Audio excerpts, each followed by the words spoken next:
Here's what I tell everyone. I was born by God's dear grace in an extraordinary place where the stars and stripes and the eagle fly. It's a big old land with countless dreams, and happiness ain't out of reach. Hard work pays off the way it should. Yeah, I've seen enough to know that we've got it good, where the stars and stripes and the eagle fly. There's a lady that stands in a harbor for what we believe, and there's a bell that still echoes the price that it costs to be free. I pledge allegiance to this flag,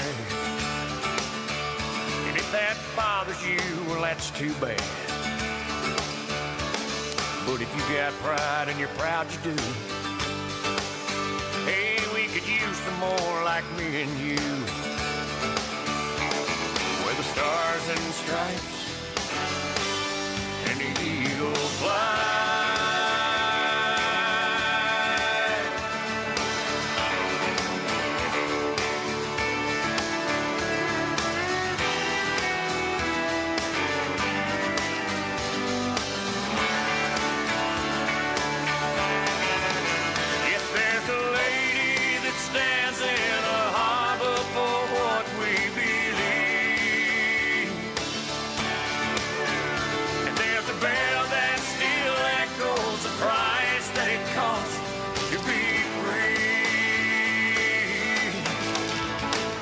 No, it ain't the only place on earth, but it's the only place that I prefer to love my wife and raise my kids, hey, the same way that my daddy did, where the stars and stripes and the eagle fly. Stars and stripes and the eagle fly.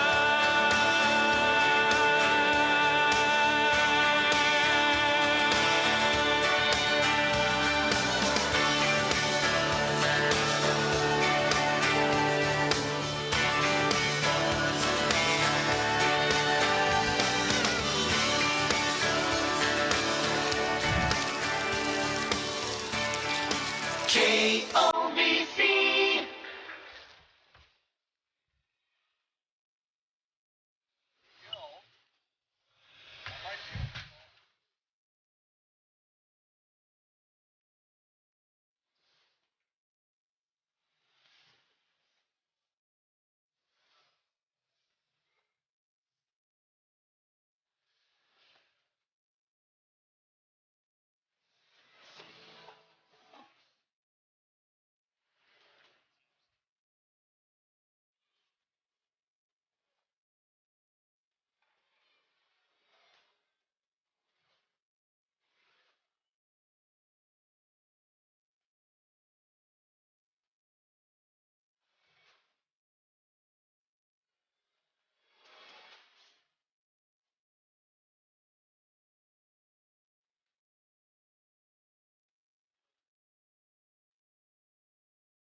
see if it works.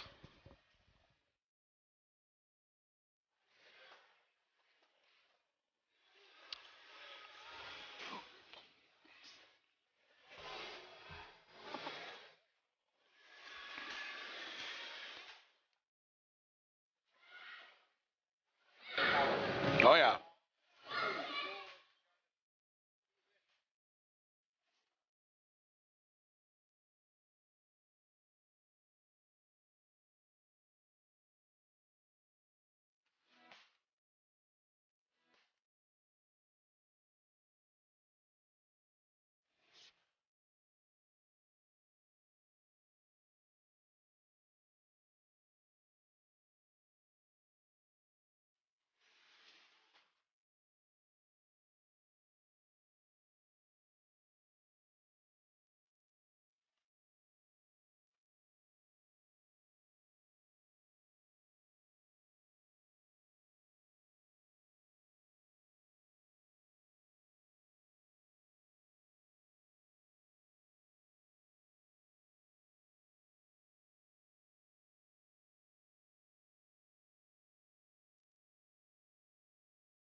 Download the KOVC app to your iPhone or Android and listen anywhere to the Voice Valley.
Here's your Egg Central forecast from meteorologist Mick Kerr. A few flurries tonight, otherwise increasingly cloudy. Look for a low of 20 below zero. Northeast winds 10 to 25. Then for tomorrow, cloudy, some snow, 1 to 2 inches along Highway 200, 2 to 4 inches along and south of I-94. More as you go into South Dakota, Minnesota, and there's some bad stuff brewing in that direction. 10 below for the daytime high tomorrow, and back to 20 below for the overnight low tomorrow night. For more weather, log on to our website, newsdakota.com.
moving forward with there in terms of the Osmond edition. The donors have been very, very gracious and very helpful in making this a reality. We have before the legislature this term, this legislative session, a request for approval to move forward with those projects using private funds. So, okay, Dean, if you've got the Comrex pulled up in the studio, you should be able to hear me.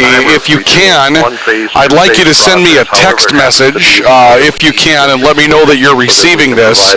What I have done in the log for the sports ads is I have set up for you three-minute breaks. We'll take three-minute breaks in the pregame show, and then from there we'll have no breaks remaining until the postgame. There will be one break after, and that break is of unknown length at this point, but I'm going to look that up. Let's see what we've got here. Larson, the mitten tree coordinator, are collecting mittens, gloves, boots, blankets, toys, and non-perishable food items to help. You know what I'm going to do, Dean, is I'm going to go ahead and log into your studio. You're probably already in City there. Cares want to thank the community for their generous donations. Let's see what we got here. Stout Miller Incorporated manager Jim Nelson said bring your donations to the showroom now through Wednesday, December 21st. That's our news. I'm Steve Urness reporting.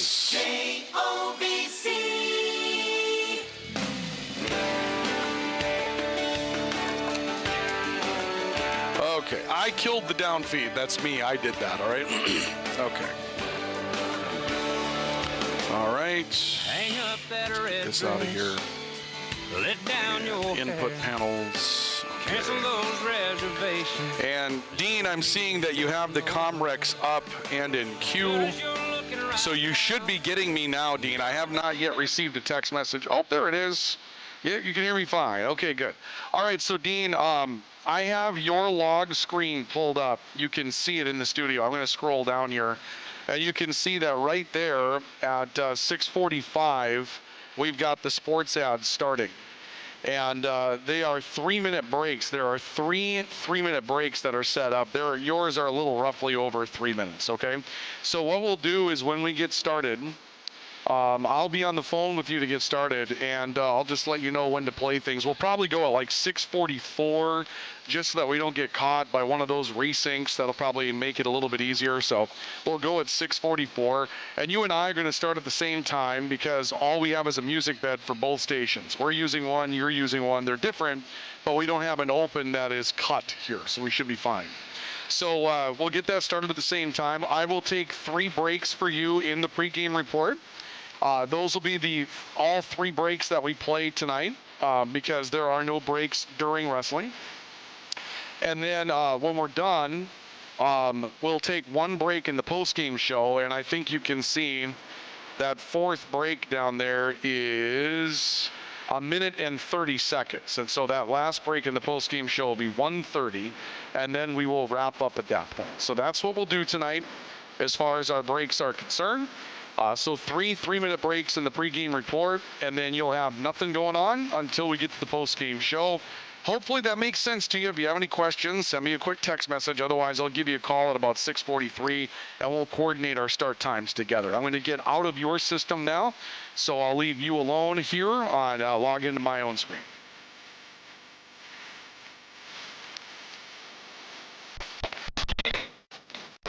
Give me that girl. Yeah, give me that girl. I'm jamming.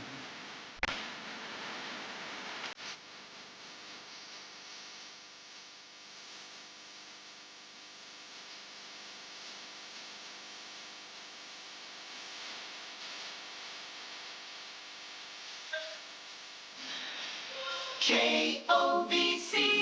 K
making its grown.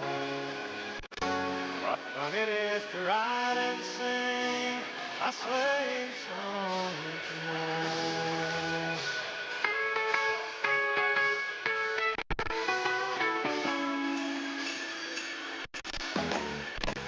Jingle bell, jingle bell, jingle bell rock.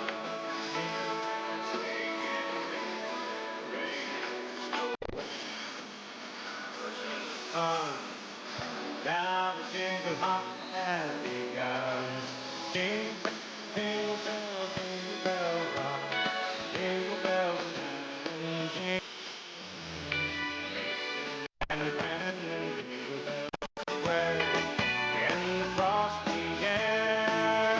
What a bright time! It's the right time to rock.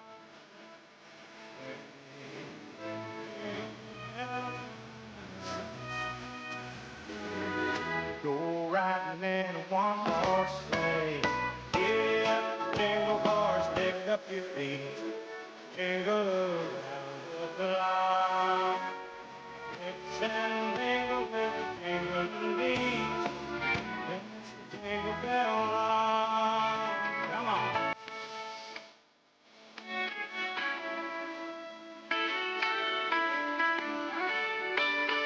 Snowing, blowing, fun. Now the jingle hop.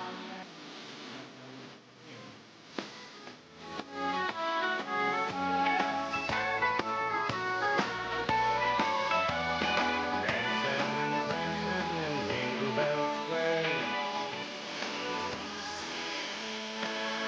What a bright time, it's the right time to rock the night away.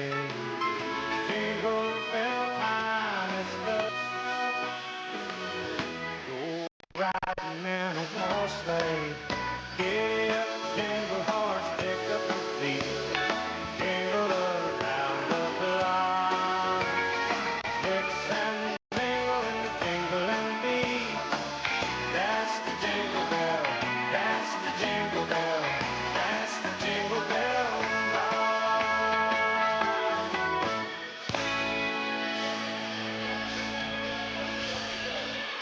Hey, that was great. Can we do it one more time, guys?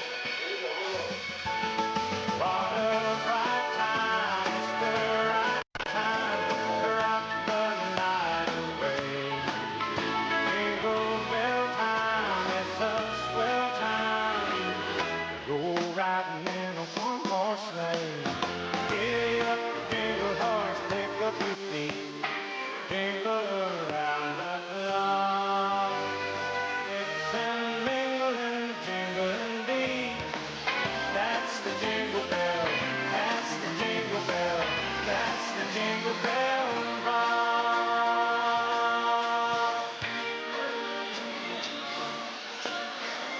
What a bright time. It's the right time. Sing it again now. Come on now. Jingle bell time. KOVC 1490 AM and 96.3 FM. The voice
Well, good evening, ladies and gentlemen. We welcome you to the Highlander Activities Center tonight as we get ready for Eastern Dakota Conference Wrestling this evening as Grand Forks Central comes to town to take on Valley City tonight, right here on the Voice of the Valley, KOVC, and on News Radio 1310 KNOX in Grand Forks.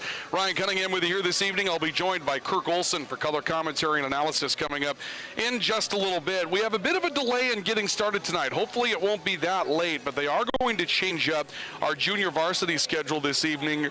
Grand Forks Central ran into some bus problems on the way here, and so a couple of pauses on the way. I believe one lasted a half an hour, and it caused some delay in getting the team here. And so as we get started tonight, they have not yet wrestled a junior varsity matchup. There are scheduled to be 8 or 9 preliminary matches tonight, but 5 of them will take place before the varsity duel, and then 5 of them will take place after, or 4, I guess I should say. 3 or 4 will take place after the varsity duel tonight. But the implications on this one are pretty big. Grand Forks Central comes in 2-0. Valley City's currently 2-1 as far as duels are concerned. Valley City's lone loss in duel competition was to Fargo Davies, and that was a team that the Highlanders were projected to be ahead of when the preseason rankings came out. Meanwhile, Grand Forks Central has won the duels that they are supposed to win so far this year in EDC Wrestling. They defeated Wahpeton Breckenridge in a varsity matchup, and also defeated Devils Lake in a varsity matchup, and they've had a fairly competitive season so far this year. We'll talk more about that coming up, but respectable performances in their own Sertoma meet, and rather respectable performance in the Knights of Columbus Wrestling Tournament in Jamestown as well. Valley City will be the favorite in this matchup coming up tonight, but we are expecting a handful of ranked wrestlers to go on the mat for the Grand Forks Central Knights, and one of the places that the Knights will have an advantage is that their team is full. They'll come in and field 14 wrestlers in the various weight classes tonight. The Highlanders are still empty at heavyweight. They're waiting for a transfer to come over from the basketball team that will take up wrestling that would have been available tonight, but last week's winter weather disrupted the opportunity to get 9 practices in for the latest Highlander wrestler to go on the mat. And so that kind of tells the story. Grand Forks Central will have an extra wrestler tonight. They have an opportunity to move some wrestlers around, and we are expecting a very competitive duel that could make a difference as to which of these teams go to the dual competition this year. We'll give you a breakdown of what that looks like when we come back in our pregame report tonight. Our pregame report on KOVC in Valley City is brought to you by Sanford Health Valley City. Here for now and here for good. And our pregame report on KNOX in Grand Forks brought to you by Area Community Credit Union. When your members are, it's Area Community Credit. We'll take a break. We'll come back and break down those Eastern Dakota Conference standings and what this duel means tonight. This is Highlander and Knights Wrestling tonight on KNOX and KOVC. Looking for great rate of investment? Well, Bank Forward has the right options to grow yours. This is Carol at Bank Forward, Valley City. Our current CD specials offer a variety of options, including annual percentage yield as high as 3.5% for 15 months. Stop in today for all the details. Helping you save more, it's simply the Forward way. Additional terms and conditions apply. Bank Forward, member FD. Now is the time, now is the time.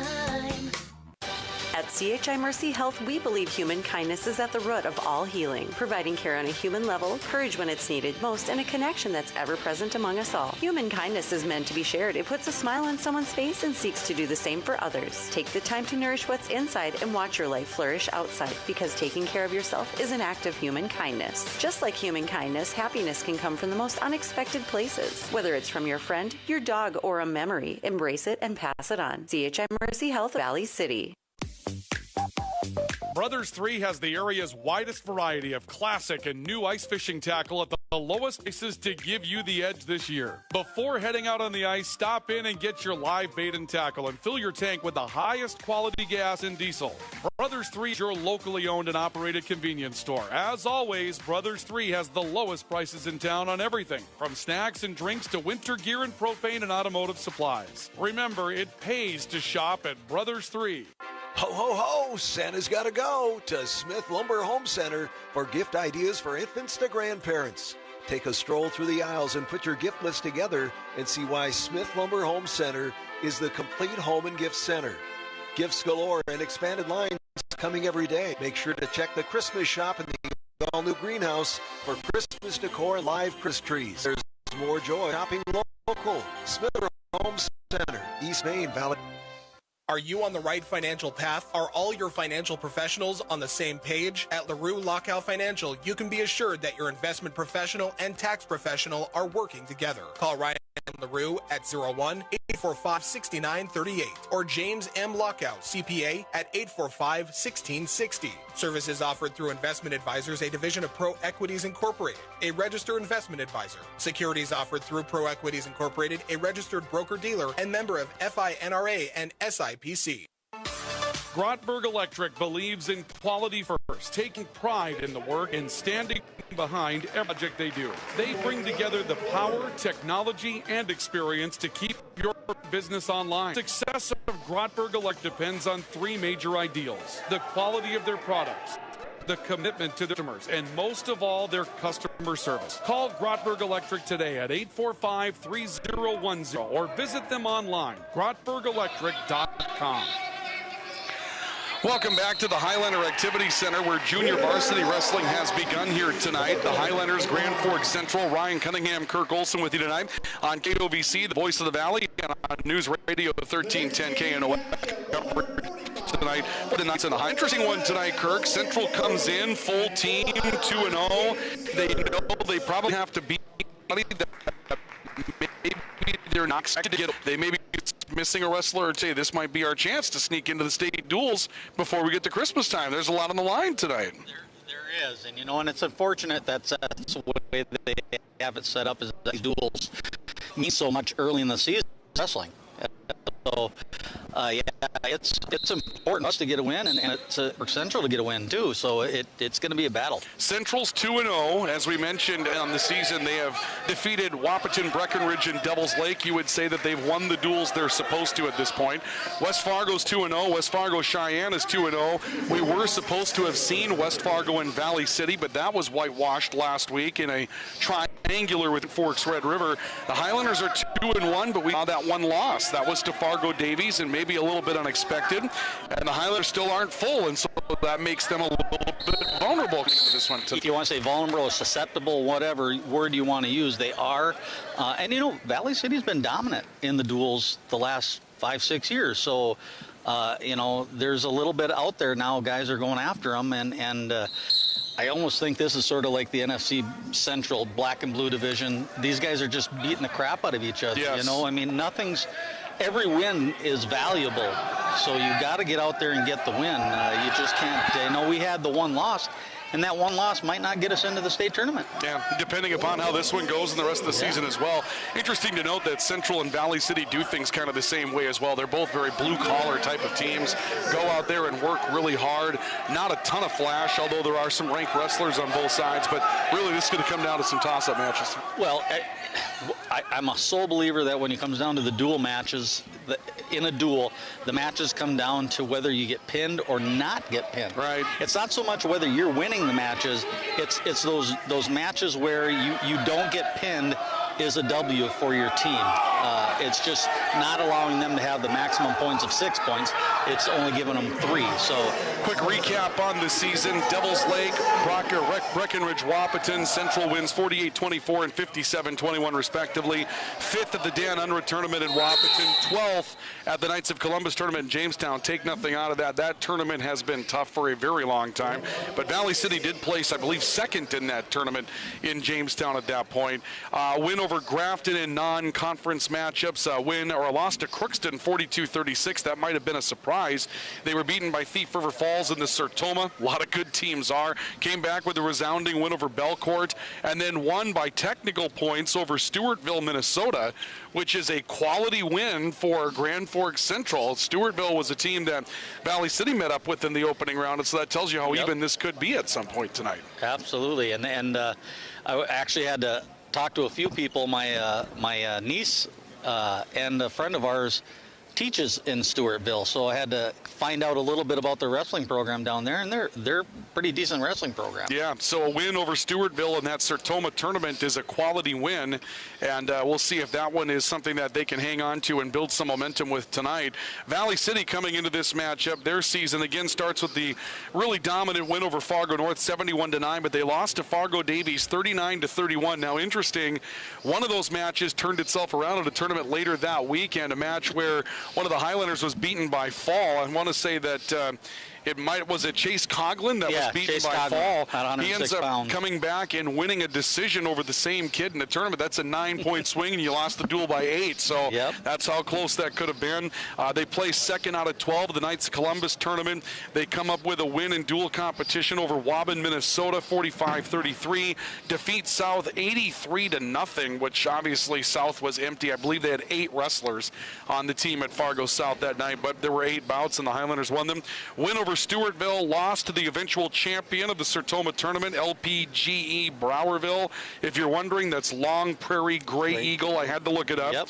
And then a loss to West Fargo Cheyenne, which may telegraph a little something. Cheyenne was picked with Valley City and West Fargo in the top 3 of the East region. They get that win, 36-35 over Bertha Hewitt. And then the last action they were supposed to have was Red River and West Fargo last week, and that was wiped out due to the weather situation that we had. So it's been a while since the Highlanders have been on the mat, and that might come into factor here tonight as well. Absolutely. I was actually sort of surprised we did have this match today.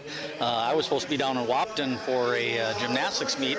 Highlanders are going down there, and they called that off due to the cold weather and the icy road. So yeah, I was sort of surprised. The roads must have been fine coming down here, but they drove slow. Well, they did have some bus problems today in Grand Forks, so that's worth mentioning as well. But nonetheless, yeah, what we have in front of us tonight is a duel that could go a lot of different directions, and you can tell based on how things have stacked up in the Eastern Dakota Conference that this one has some meaning to it tonight. And like you mentioned, Kirk, one of the oddities of wrestling, there's no tournament at the end of the year where you get to make up for lost time. This is it. You go out there and you lose this one, and it counts towards your qualifications. It's unique. It's a little bit like football, you know, where you can be eliminated in the regular season, and so that's why this one's a big one tonight. Well, I like the way they do that, though, because then they make the season worth something. It's meaningful. Sure. That's, you know, there's so many tournaments now that all it does is you're seeding at the end of the year, and then you go into a tournament, and team can get hot and end up going to the state tournament when they probably shouldn't be. The one thing I don't like about it is that, you know, you're expected to have your team in football at the beginning of the year, right? And correct. Sometimes you don't, but most of the time you do, whereas with wrestling, wrestlers are cutting weight, they're moving into different weight classes, all those kinds of things, and so I think it's enough to where it warrants a postseason tournament, but it's worth mentioning the coaches want it this way. Even if we want it a different way, the coaches want it this way. They want it this way, but, you know, I mean, there's so many different factors with this. I mean, even look at Valley City High School here just this past week, taking a virtual day just to keep kids home because there's so many kids that are sick. You know, when sickness goes into a wrestling room, you can't separate kids. No. I mean, it flies through them, and that's what you hope happens early in the season, so everyone catches that cold and get it out of their system. And nothing worse than going into a championship weekend, whether it's EDC or the state, and someone's getting sick. So. Oh, and by the way, if you think COVID didn't make it into the wrestling room, well, just so you know, it did. We don't know, but no, it didn't, because wrestlers are too tough for COVID. Yeah, I also heard phrases like "there's no such thing as a good test" and that type of thing. So, but we'll put that over here. But again, that's Drive for the Title. For those of you in Grand Forks on KNOX, it's brought to you by Dakota Commercial, connecting people and property for nearly 35 years in the Red River Valley. And again, 2-0 for Central. They've won the duels they're supposed to. Valley City's 2-1 with that one slip up to Fargo Davies that could have gone a different way. The Highlanders are going to be empty at heavyweight tonight, whereas Grand Forks Central's going to have a full team, and Central's looking at this as maybe their way into the state tournament if they can catch Valley City before Christmas and pick up a win that maybe on paper they're not favored to get, and that's why it's important for both teams tonight. We'll take a break in our pregame report, brought to you by Sanford Health Valley City.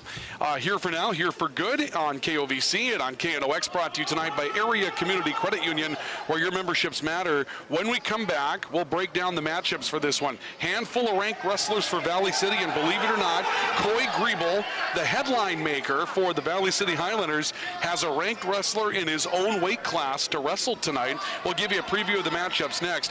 This is Highlander and Central Knights Wrestling on KNOX and the Voice of the Valley, KOVC.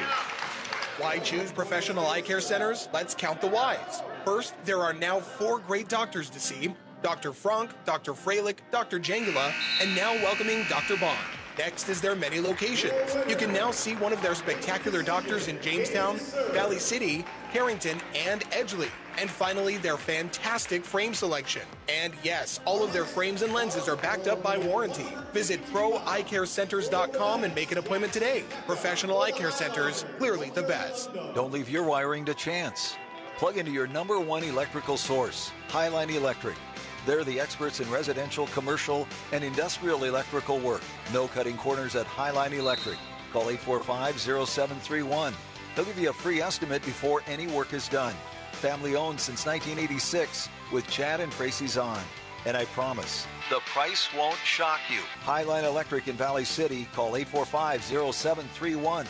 Building a reputation of integrity and quality. No matter where you live, you should have access to high-quality health care. Jamestown Regional Medical Center's orthopedic and sports medicine team offers care for hips, shoulders, knees, and toes. When an injury occurs, teams need care quickly. That's why the JRMC orthopedic team promises same-day and next-day appointments. Schedule direct at jrmcnd.com or call 952-4878. Jamestown Regional Medical Center will never stop building for you. This is Carrie Keatsman, family nurse practitioner with Sanford Health of Enderlin and Valley City. The holidays are upon us, which means time spent with loved ones and the gift of giving. This year, protect yourself and your loved ones from giving and receiving the gift of COVID-19 and the flu by scheduling your appointments to receive necessary vaccines and boosters. You can call our offices in Enderlin at 437-3320 and Valley City at 845-6000 to schedule your appointments. May the gift of health and happiness be yours this holiday season. From Sanford Health of Enderlin and Valley City. At CHI Mercy Health, we believe human kindness is at the root of all healing, providing care on a human level, courage when it's needed most, and a connection that's ever present among us all. Human kindness is meant to be shared. It puts a smile on someone's face and seeks to do the same for others. Take the time to nourish what's inside and watch your life flourish outside, because taking care of yourself is an act of human kindness. Just like human kindness, happiness can come from the most unexpected places. Whether it's from your friend, your dog, or a memory, embrace it and pass it on. CHI Mercy Health of Valley City. Brothers 3 has the area's widest variety of classic and new ice fishing tackle at the lowest prices to give you the edge this year. Before heading out on the ice, stop in and get your live bait and tackle and fill your tank with the highest quality gas and diesel. Brothers 3 is your locally owned and operated convenience store. As always, Brothers 3 has the lowest prices in town on everything, from snacks and drinks to winter gear and propane and automotive supplies. Remember, it pays to shop at Brothers 3. Welcome back to the Highlander Activity Center in Valley City. Live coverage of Highlander Wrestling tonight on the Voice of the Valley, KOVC. Knights Wrestling tonight on News Radio 1310 KNOX. Ryan Cunningham, Kirk Olson with you tonight in Valley City, downtown, where a couple of teams, each with 2 wins in Eastern Dakota Conference Wrestling, set to have at one another. Central comes in undefeated at 2-0. Valley City currently 2-1. Their lone loss to Fargo Davies, who's also undefeated in the Eastern Dakota Conference at this point, and they get ready for a solid matchup tonight. Again, our pregame reports brought to you by Sanford Health Valley City. Here for all and here for good on the Valley City side, and on the Grand Forks side, our pregame reports tonight brought to you by Area Community Credit Union, where your memberships matter. On the Walls Medicine Center, Rivard's Turf and Forage Sports Network. Let's take a look at what we have as far as some key matchups coming into tonight. For Valley City, Colton Griebel in the latest wrestling poll ranked in the #1 spot at 113 pounds. Coy Griebel ranked the #1 spot at 138 pounds, and he's been absolutely dominant so far this year, has Coy Griebel, moving up and taking on the best wrestler that the other team has to offer. Broden Muskie comes in second for Valley City in the 220-pound weight class. Tucker Johnson at 132 is currently ranked 3rd in North Dakota, and that leads the way for Valley City tonight. For Grand Forks Central, Dan Suda is ranked 3rd in the heavyweight position tonight, and that is the weight class that is open for Valley City right now. So Suda obviously may go out there and take the win. I'm not sure if Dan is weighed in underneath the 285-pound class, if he could make 220 and perhaps go out and challenge Broden Muskie, because Central could send anybody out there to take the forfeit at heavyweight if they had that flexibility. We don't know if they do or not, and that's kind of a key tonight. Yeah, and the other thing with Broden Muskie at 220 is Michael Torgenson's ranked 5th for Grand Forks Central. So one of their 5th-ranked wrestlers. Yes. Yeah, so I don't, and this is where it comes to strategy. They may move someone up to will you move Broden up if the match is? And do you know what weight we're starting at? We're starting at 170 pounds tonight. Okay, so it's going to be too early. Back in my day, you just started at the lowest and went up to the heavyweight, Absolutely. and so you had a chance to knowing what you want to do. I mean, if it's out of reach, maybe Broden Muskie goes up and wrestles Suda. Yeah, and obviously that match is key at 220 pounds. Broden Muskie and Michael Torgerson. Now the Highlanders could insert somebody else at 220 and go that route anyway until that 220 pounder that goes out there don't take the fall. That would really be the mission. Central has some other ranked wrestlers to talk about as well. When we look back at that 138-pound weight class, Brendan Wynn Kelly is ranked 5th in North Dakota at 138. Coy Griebel ranked number 1. And so that probably keeps Coy from moving up tonight. Now, he's been doing that lately. He's been up as high as 145 pounds. But when you got the 5th-ranked wrestler in the state on the other side of the equation, Valley City probably loses a little flexibility there. They got to stay honest and keep Coy at 138, you would think. And I would do that as a coach, too. You want to, and he wants to wrestle the best wrestlers anyway, but he could get a pin out of that very easily. Absolutely. So, Mason Williams comes in ranked 160 pounds tonight for Grand Forks Central. Isaiah Schuldeis is ranked 6th in North Dakota at 182. We don't know if Isaiah Schuldeis will wrestle tonight for the Highlanders or not, but those are some of the ranked wrestlers that are in this matchup. But a couple of key matchups. Coy Griebel at 138 versus Brendan Wynn Kelly for Central. Number 1 in the state versus number 5. And at 220 pounds, Broden Muskie, ranked number 2 for Valley City in the state of North Dakota versus Michael Torgerson at 220 pounds for Grand Forks Central. Those are the tools of the game tonight. And in Grand Forks, they're brought to you by Acme Equipment and Acme Tools, your Kubota dealers with a full line of Kubota products to help you do your best work. Tyson Hovland, we mentioned him. He'll be ranked 4th as he goes out on the mat tonight, and that's where we're starting at 170 pounds. We're going to take a final break on our pregame report. When we come back, we'll break down our starting lineups, or at least that which is projected to be our starting lineups tonight, give you a little function as to where we might be, and get ready for the start of varsity wrestling here at the Highlander Activity Center tonight. It's a big one inside the Eastern Dakota Conference. It's Grand Forks Central in Valley City, 2-0 versus 2-1 with a potential spot in the state dual tournament on the line. This is Highlander Wrestling and Knights Wrestling tonight, right here on KNOX and the Voice of the Valley, KOVC. Ho, ho, ho! Santa's got to go to Smith Lumber Home Center for gift ideas for infants to grandparents. Take a stroll through the aisles and put your gift list together and see why Smith Lumber Home Center is the complete home and gift center. Gifts galore and expanded lines coming every day.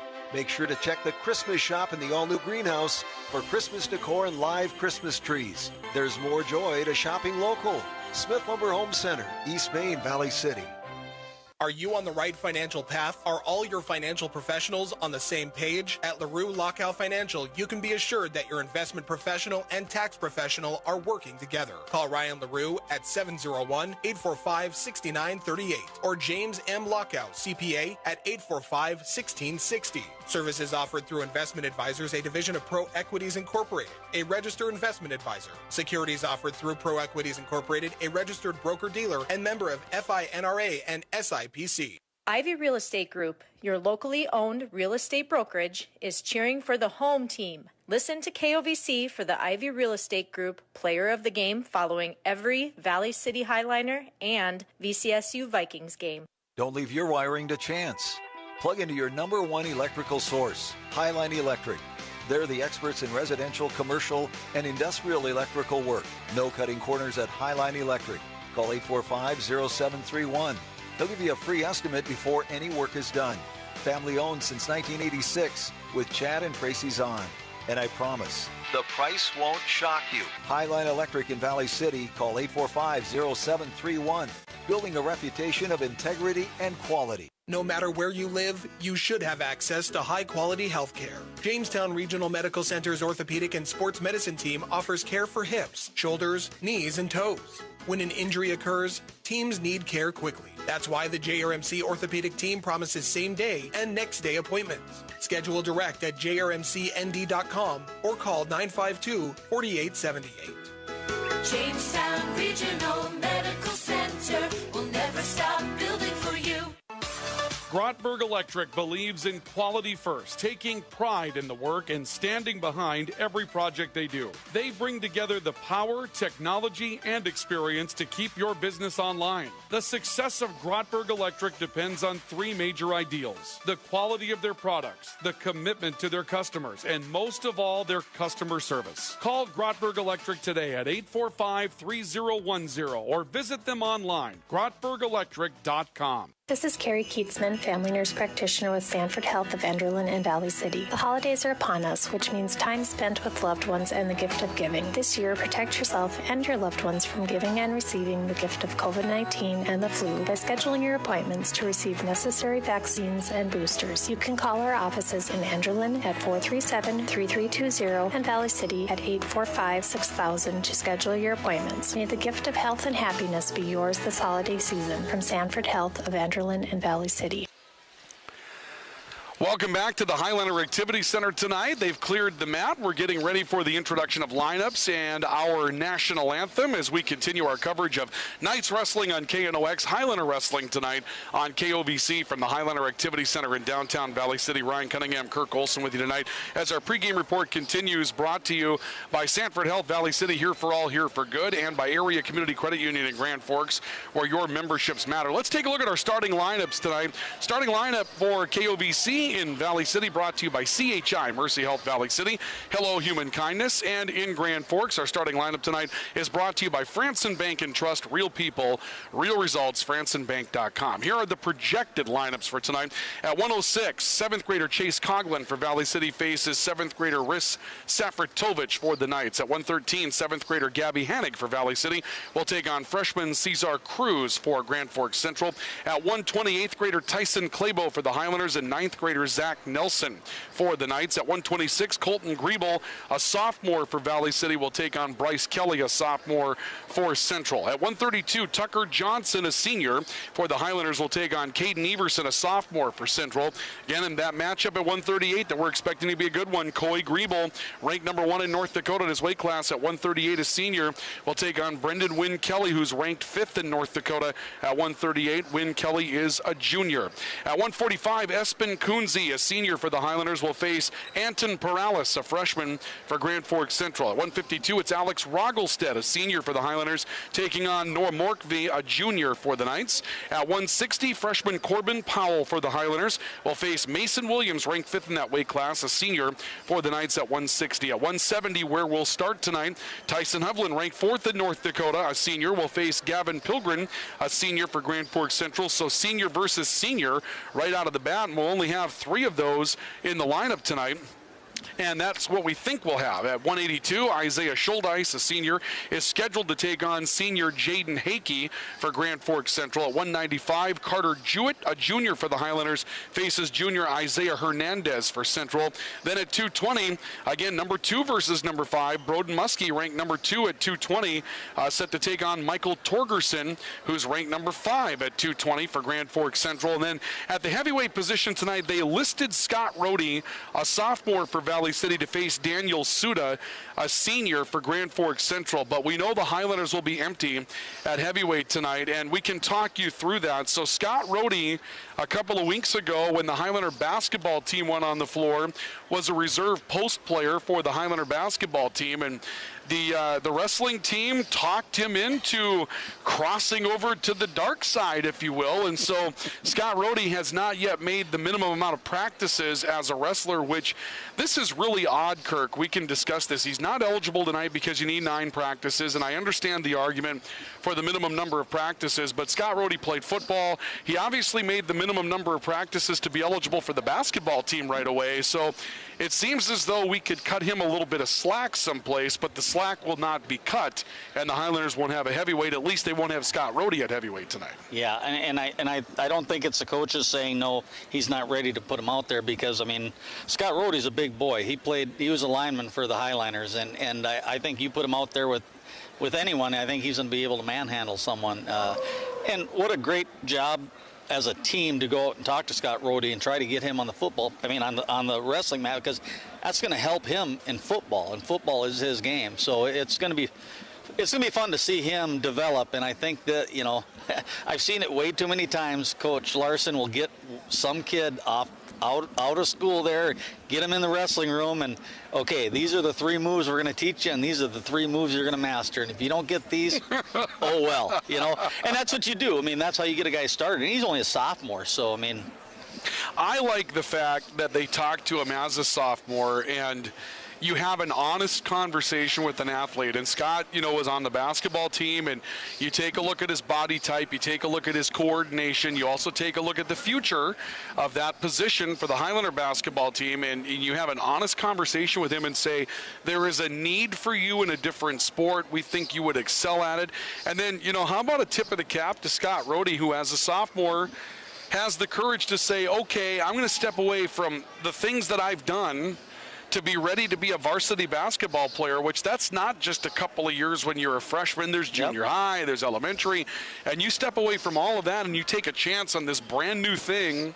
And maybe he's been a youth wrestler before and has a little bit of background in it, but it's still something brand new, and he's deciding to do that midstream, and that takes a heck of a lot of guts, and I kind of like that for the kid. Absolutely. I like that, too. And the thing is, I don't know the situation, but I'll guarantee you Scott Rohde was one of those kids. He was bigger and taller than everyone when they were younger. Sure. So he played basketball. Oh, sure, of course, you know, that's what you do. You're taller than everyone, you play basketball, they throw it into the paint, you just tap it up and get a layup. And everybody's an all-star. Exactly. And then as everyone else grows, and he obviously grew in different directions, bulking up and everything, and I'm sure that's what he sort of looked at too, is that, you know, maybe this isn't the place for me on the basketball court. It'd be interesting to hear the story from him to see how this all evolved, but yeah, he's definitely a big boy, and it's going to be fun to see him on the wrestling mat, because I think he's just going to manhandle some kids. Well, the lights are being turned off here at the Highlander Activity Center, and so we're getting ready for the start of varsity wrestling tonight, and it should be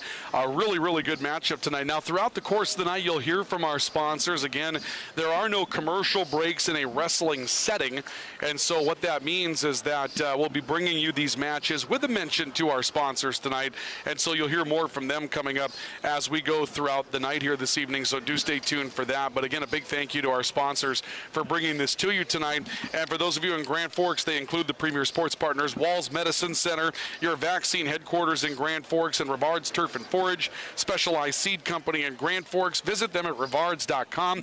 We should mention, for those of you that are in Valley City, if you were looking for Highlander basketball tonight, you can find that on our partner station, 101.1 FM. That's Q101. It's the Highlanders and Blue Jays tonight going on over in Jamestown. We understand the junior varsity boys team won by about 20 points tonight. Oh, awesome. So that's a nice win for the Highlander boys basketball team as they try to recover from whatever that was played last night here with West Fargo. And, you know, for those of you that are sports fans up in Grand Forks, you'll eventually see the West Fargo Packers as well. And there were 47 fouls on my sheet that were called in that game last night. Kirk, you were reffing the girls' game. I'm sure you got a little bit of feedback on the boys' game. They called 47 fouls, and they probably could have called 20 more, didn't they? Exactly. I was going to say, that was the way the game was going. I went home. I didn't stick around. I went home and watched it on TV, and I sat there. I probably counted within 10 minutes.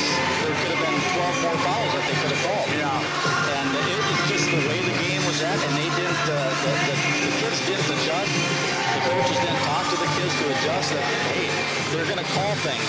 And the worst part, like you said, they could have called more. And then my broadcast partner tonight, Kirk Olson, has the unenviable task of calling an intentional foul as the first foul of the game in the girls varsity matchup last night. And my partner came in and had the same call with me. So yeah. And it was the right call. It's just one of those where when it's that early in a game, you know, you don't think about doing that, right? So. Correct, but it was obvious he did it intentionally. So before we get the duel started this evening, we will have our national anthem for you, ladies and gentlemen. Here is our national anthem at the Highlander Activity Center. Love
folks, we're rolling national anthem at 20 after 7 when Grand Forks Central had a 30-minute bus delay on the road tonight. Could have been a whole lot worse.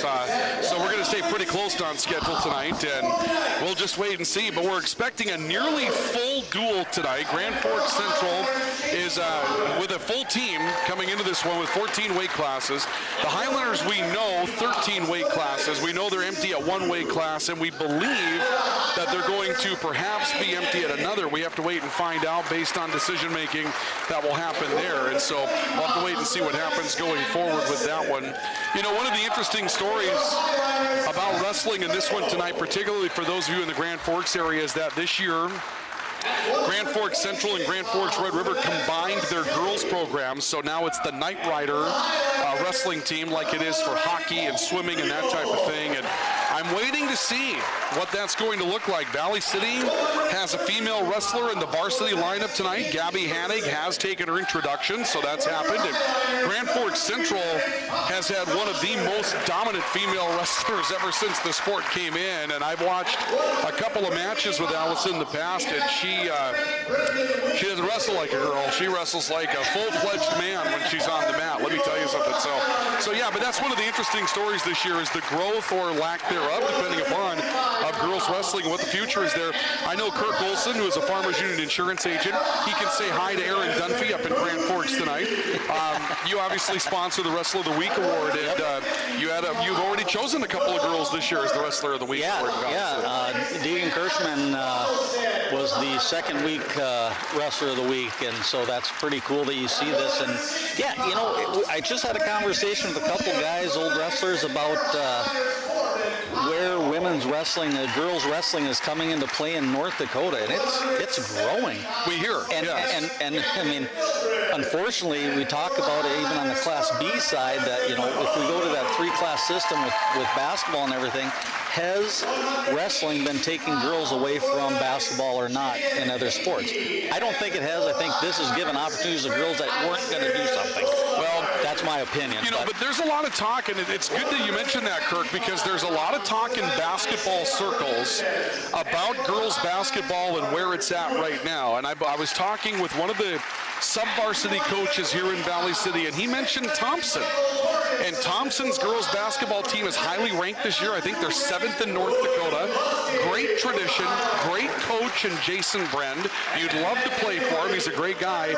But I'm hearing they've got 16 kids, grades 9 through 12, that are out for basketball. And you start to wonder where the pressure is. It's not just girls wrestling. It's not just competitive dance. It's not just competitive cheer. It's not just junior Olympic volleyball. It's not just those things, but all of those things together. And guess what sport's going to hurt? And that sport that's going to hurt is going to be girls basketball. And so, you know, I take a look. I was here a couple of weekends ago where the Highlights varsity dance team for Valley City is. They got like a full crew. They got 12, 13 kids that are on that team. And they're good. Yeah, they're extremely good, right? And they followed a different path athletically than perhaps used to be there. And so in that situation, you start to wonder, okay, those were the athletes that used to be girls basketball players, and there's a lot of pressure on the winter sports right now, and kind of basketball's feeling the squeeze at this point. Well, and you know what, and you just sort of segued in right into our 132-pounder Tucker Johnson. He's a senior, but you know what Tucker Johnson does? He's in speech, he's in debate, he's in wrestling, he's in football, he's cross country, plays. He's in the plays. He does everything. Yeah. I mean, and he's a good student, on student council. I mean, it's so. You know, when people say you gotta really focus on, no, you don't. You don't need to really focus on one thing. Let me also mention, though, that's what happens when you got two quality parents that go to Valley City State University. Your future awaits you. I went to college with both. I went to college with both his mom and dad, and so, and they're going to be active. They were both in the music program. His dad, Nathan Johnson's member of the EBC fraternity. Has been a member of that. We're in the Christmas mood and the hip parade and that type of thing. So, are we going to see a sub right away? Looks like we're going to see Isaiah Schuldeis wrestling 170. So Isaiah Schuldeis is going to move down from 182 to wrestle 170 pounds tonight and take on Gavin Pilgrim. So we won't see Tyson Hovland to get things started tonight at 170 for Valley City, the 4th-ranked wrestler. We're going to see the 182-pound 6th-ranked wrestler in the state to go up against Gavin Pilgrim for Grand Forks Central, and Isaiah Soldice with a quick single-leg shot on the left leg of Pilgrim. He's got Pilgrim elevated, Pilgrim up on a foot at this point, however. Soldice continuing to tip in, tries to pick the second leg. They're going to end up off the mat. They'll come back and reset with 23 seconds gone. So the moving is already happening, and Valley City reported last in this matchup. And they've got Isaiah Soldice on the mat, and this could be a pretty good matchup. Gavin Pilgrim looks like he's a pretty well put together athlete for Central. Another low single leg shot by Isaiah Soldice on that left leg. Pilgrim defensive and a whizzer, tries to bail out of that. Soldice with a takedown. 2 really good shots for Isaiah Soldice. Yeah, I was going to say, Isaiah just needs to finish aggressively with that. He gets a deep single leg on there. He just needs to go at it right away. So a 2-0 lead for Isaiah Soldice in the matchup here at 170 pounds. As we start our duel tonight, we bring it to you commercial free on KOVC by Bank Forward, by CHI, Mercy Health Valley City, and by Brothers 3. We bring it to you commercial free tonight on KNOX by Walls Medicine Center, by Rivard's Turf and Forage, and by Area Community Credit Union. They're off the mat. They'll go back to the middle and reset with 53 seconds left of the opening period. A 2-0 lead and a single leg takedown for Isaiah Soldice. Say, I want to go back and remember that was TJ Hansen's coach's wife that sang the national anthem. If people were wondering. Wonderful rendition. She sang the anthem at Fargo Davies this year. At Fargo Davies. Yeah. They needed somebody to sing the anthem, and they asked. She steps right in. Yeah, TJ Hansen is an assistant wrestling coach with the Highlanders, and they got his wife to sing the national anthem. Gavin Pilgrim broken down out of the bottom position after the restart with 35 seconds left to go opening period. Isaiah Soldice continuing to work left arm. See a quick little sit. Pilgrim lunges with an arm.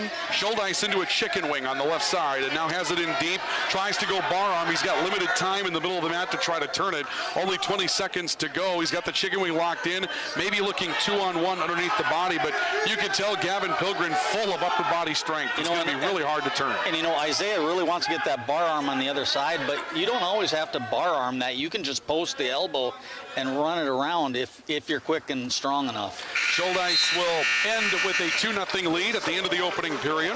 And we'll see the second period come to fruition. It's the Highlanders' choice, defer by Isaiah Soldice. And Gavin Pilgrim's decision, he'll take a look at Jeff Welsh, the head coach for the Highlanders, and Garrett Litzinger, the assistant coach, for Central rather, for the Knights. Garrett Litzinger will say choose bottom. So what's your take on riding time? Do you think they should have riding time in high school? Folks don't know what that is. It's if you ride for a minute, you can gain an extra point. They do that in the collegiate level. I think they should. It's going to be difficult, though, resource-wise. You're going to need another clock keeper at the table to keep track of riding time. But it should be worth something because from the top position, wrestling's built to be a sport where you score from bottom. Yes. And if you play good enough defense in that situation, you probably should be rewarded for it. But I think the high school game's got a ways to go when you consider how tough enough it is to get workers at the table anyway. Isaiah Soldice trying to bar up an arm out of a chicken wing. It turns into a potentially dangerous after Gavin Pilgrim with a short sit and turn. And so we'll restart with 1:28 left of the opening, or rather second period. Soldice will ride from the left-hand side. We're going again. Pilgrim's first move, and Isaiah Soldice had an opportunity to kind of go to work. That's the second time we've seen Pilgrim sort of lunge in instead of changing his level from the bottom position. And Isaiah, he knows he can get that chicken wing on him here, and I think he'll be able to turn him if he gets it on.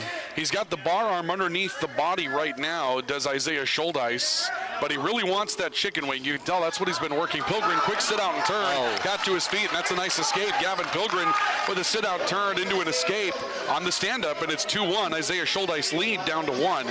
Lone takedown of the matchup to Isaiah Soldice on a good single leg shot. There it is again, deep on that left leg. He's in on the knee. He's got Pilgrim down on the mat. Reaches, turns it into a double leg, and he's got the takedown. And boy, great technique on that single leg shot for Isaiah Soldice. Yeah, and we got Isaiah had a technical violation with the touching of the hand, locking the hands. I did not see that call. Okay, so the clasp has been called against Isaiah Soldice. That'll result in a point for Gavin Pilgrim, a penalty point, but Soldice's takedown now makes it 4-2 here in the second period in our 170-pound bout. 15 seconds left of the second period. Pilgrim short sit. Yeah, just ride him out now. Yeah, turning to the shoulder, and Soldice will be looking to go from bottom when we get the third period underway to try to put a little extra point on the board. Again, Schuldeis moving from 182 to 170 tonight. He's the 6th ranked wrestler in the state at 182. He goes down a weight class to 170 for matchups tonight for Valley City. He leads Gavin Pilgrim of Grand Forks Central 4-2 after 2 periods, and Schuldeis will choose bottom to start the third. First move is the key here. And we're going to see a caution for a false start against Gavin Pilgrim. Schuldeis will reclaim the bottom position here, and now Pilgrim will take a good long wait before taking his position on top. And Schuldeis' first move is down as well. So both wrestlers have kind of done the same thing, and it kind of staggers the start from that bottom position. Schuldeis back to his base. Pilgrim looks to be draping over, wanting that sort of loose cradle. He reached underneath the body, tried to lock that up. Not a lot of movement from Schuldeis so far. Pilgrim a bar arm. And now that that arm got high, and up to a stand-up is Isaiah Schuldeis. He was able to duck underneath the arm when the ride got high, and a very quick single-leg shot again for Schuldeis. He collapses in on that knee. A good whizzer by Pilgrim, but Schuldeis again with the takedown. We'll see a whistle for a potentially dangerous maneuver as Pilgrim's leg got hung up. But 3 quick points for Isaiah Schuldeis. He leads 7-2 now in a 170-pound bout. I don't know if he's just really confident with that single leg, or if Pilgrim is just giving him that opening to get a single leg. I mean, with a minute 18, I'd let him up and just take him down again. Right now, a bull drive has been attempted by Schuldeis, and you can tell that Isaiah Schuldeis feels confident in being able to work some sort of pin combination. He was close to a chicken wing in the opening period. He had chicken wing bar locked up in the first, but didn't have enough time to work it. And Pilgrim's upper body strength is going to make him tough to turn. Quick sit-out turn. Pilgrim with the escape. That'll make it 7-3 on the stand-up. And now Pilgrim will take a shot. Schuldeis a good sprawl to counter it off. They meet on the knees, little over and under action, now on the wrists, and they'll move back to the middle of the mat. Got to circle to the center so you don't get hit with the stalling, and there's a single leg. Yeah, Pilgrim backpedaling, and Isaiah Schuldeis took advantage and goes in low on that left leg once again. Pilgrim trying to counter, just pulling on his own leg, and they're going to be off the mat. They'll come back to the middle and set up from neutral, both wrestlers on the feet. Is he pulling on his own leg to try to get a potentially dangerous, making him think that? I don't think he can get the whizzer in. I think that's what it is. He got stuck trying to get the whizzer in on the counter and didn't have a chance to do it. Just held the leg and wait for the stalemate, and that's what he got. Wait for the whistle. 20 seconds left in counting. 4-point lead for Isaiah Schuldeis, in position for a decision at 170 pounds for Valley City. Another low single leg shot on that left leg. Again, the counter for Gavin Pilgrim out of the whizzer, and a quick turn attempt by Schuldeis. He got into the reverse half, and Pilgrim had to bail out, give up the escape or the takedown. 9-3 will be the final. Schuldeis gets the win, and it's 3-0 Valley City after the 170-pound bout. So it'll be interesting to talk to Coach Larson whether that was what they wanted, if they just wanted to win here, if they win, are they thinking switching guys around? Jaden Hakey is checking in for Grand Forks Central at 182 pounds. And he has a heavily bandaged left hand. I believe that was a football injury, if I remember correctly. And Tyson Hovland will move up to 182 pounds. So Jaden Hakey at 182 versus Tyson Hovland at 182 for Valley City. This could be a pretty good matchup. Hovland ranked number 4 in North Dakota at 170. He's going to move up in weight class tonight to take on Jaden Hakey at 182 pounds, with the Highlanders leading the duel by a score of 3-0. Hovland trying to move out of a little lock-up collar and elbow style. Hakey reinitiates it right in the middle of the mat. Yeah, how can Hakey wrestle with that on his hand? He can't have any grip. Yeah, he's missing 2 fingers on that left hand, but obviously going to go out there and going to go after the wrist, I guess. You're going to lock up there. Here's a shot attempt by Jaden Hakey, countered off by Hovland into a front headlock. Hakey trying to get back to his feet. Hovland turns after a leg, and Hakey very quick is able to step away from that and avoid the counter takedown. No score in the matchup. 1:15 to wrestle here in the opening period. This matchup brought to you tonight commercial free on KOVC in Valley City by Smith Lumber Company, by LaRue Lockout Financial, and by Grotberg Electric. And brought to you in Grand Forks commercial free tonight by Franson Bank and Trust, by Budget RV, and by RBB Electric. They're on the far side of the mat as they lock up again, collar and elbow. They've been here a lot tonight. Yeah, Tyson Hovland, he's the type of wrestler that just sort of feels out his opponent and lets him shoot in and make a mistake. And we'll see what he's doing here. If he's just feeling him out right now to see if he'll be able to do anything offensively down in the next periods. You can tell there's a size disadvantage here because Jaden Hakey's probably a good 4 or 5 inches taller and still pretty stocky built. Jaden Hakey was a fullback on that Grand Forks Central Knights football team this year. And so he's going to have a good build to him, but he's got a height advantage, maybe a little leverage advantage as well. Some hand play by both wrestlers now, kind of batting at the heads. And Hakey trying to step away from a little overhook from Hovland. He's able to break that position. And they're back facing each other once again. This is getting really physical on the collar and elbows. A lot of back and forth with the head, with the hands. Down to 5 seconds left of the opening period. Hovland stepping away. I don't know if Hakey wants that either. He's initiated a couple of times, then stepped away a couple of times, but that really got to be sort of a physical bout in that first period, but no scoring. The choice for Jaden Hakey for Grand Forks Central to start the second period, he'll go from bottom. So Hakey from bottom, Tyson Hovland will ride from the left-hand side. We're underway second period. Hakey up to his feet, looking to break away on the escape, does, and now caught Hovland on the mat as Hovland tried to collapse on a leg. They're out of bounds. That'll be an escape for Jaden Hakey, give him a 1-0 lead in the match, and Tyson Hovland may be lucky that's all it was. He was in some trouble. Yep, good thing he was at the edge of the mat. I think he was going to try to drag his arm by and get 2-point takedown or a reversal on that instead of the 1-point escape. So 1-0 in favor of Jaden Hakey after the stand-up for Grand Forks Central at 182. 3-0 Valley City on the LaRue Lockout Financial and All True scoreboard tonight here in Valley City at the Highlander Activity Center. Wrestlers will break away again from a collar and elbow. No takedowns as of yet.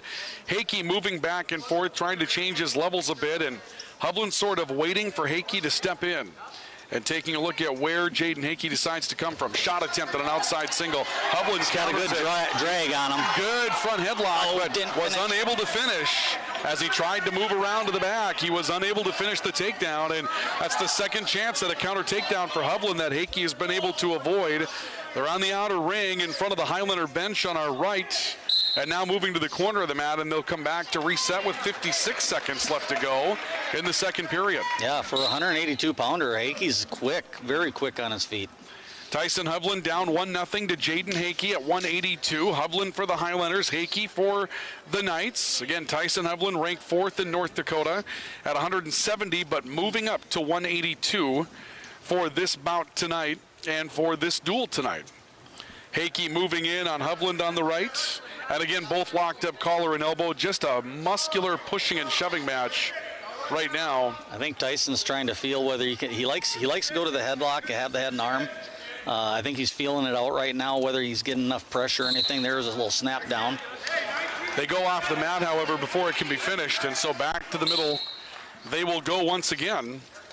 And we'll see another collar and elbow tie-up right there in the middle of the mat with the clock down to 10 seconds left of the period. The only scoring so far. I think Tyson just needs to be aggressive here. A Jaden Hakey escape to make it 1-0 Hakey for Grand Forks Central. And both wrestlers really cranking on others' heads as the second period comes to a conclusion, both on the feet. And Tyson Hovland's choice for Valley City, he'll bottom as we get the third period. Yeah, I don't know. Tyson's not grabbing that hand that's all bandaged up on him. Whether he does school of taping up the wrong hand. Well, here's Jaden Hakey into a, and he got it in well. He was able to turn that quickly. Counter. Now he got Hakey a little high. Hakey's in some trouble, and Hovland turns it into a reversal. Tyson Hovland reading the room well in that situation, and he's got Hakey down on the mat as he turned a leg ride, and it looked like some trouble for Tyson Hovland into a very nice reversal, just keeping the body low and letting Jaden Hakey's leg ride get a little high. And that's what happens when you're the taller wrestler and you get a little aggressive with that leg ride. I was surprised Tyson didn't go for a headhunt there and put him on his back.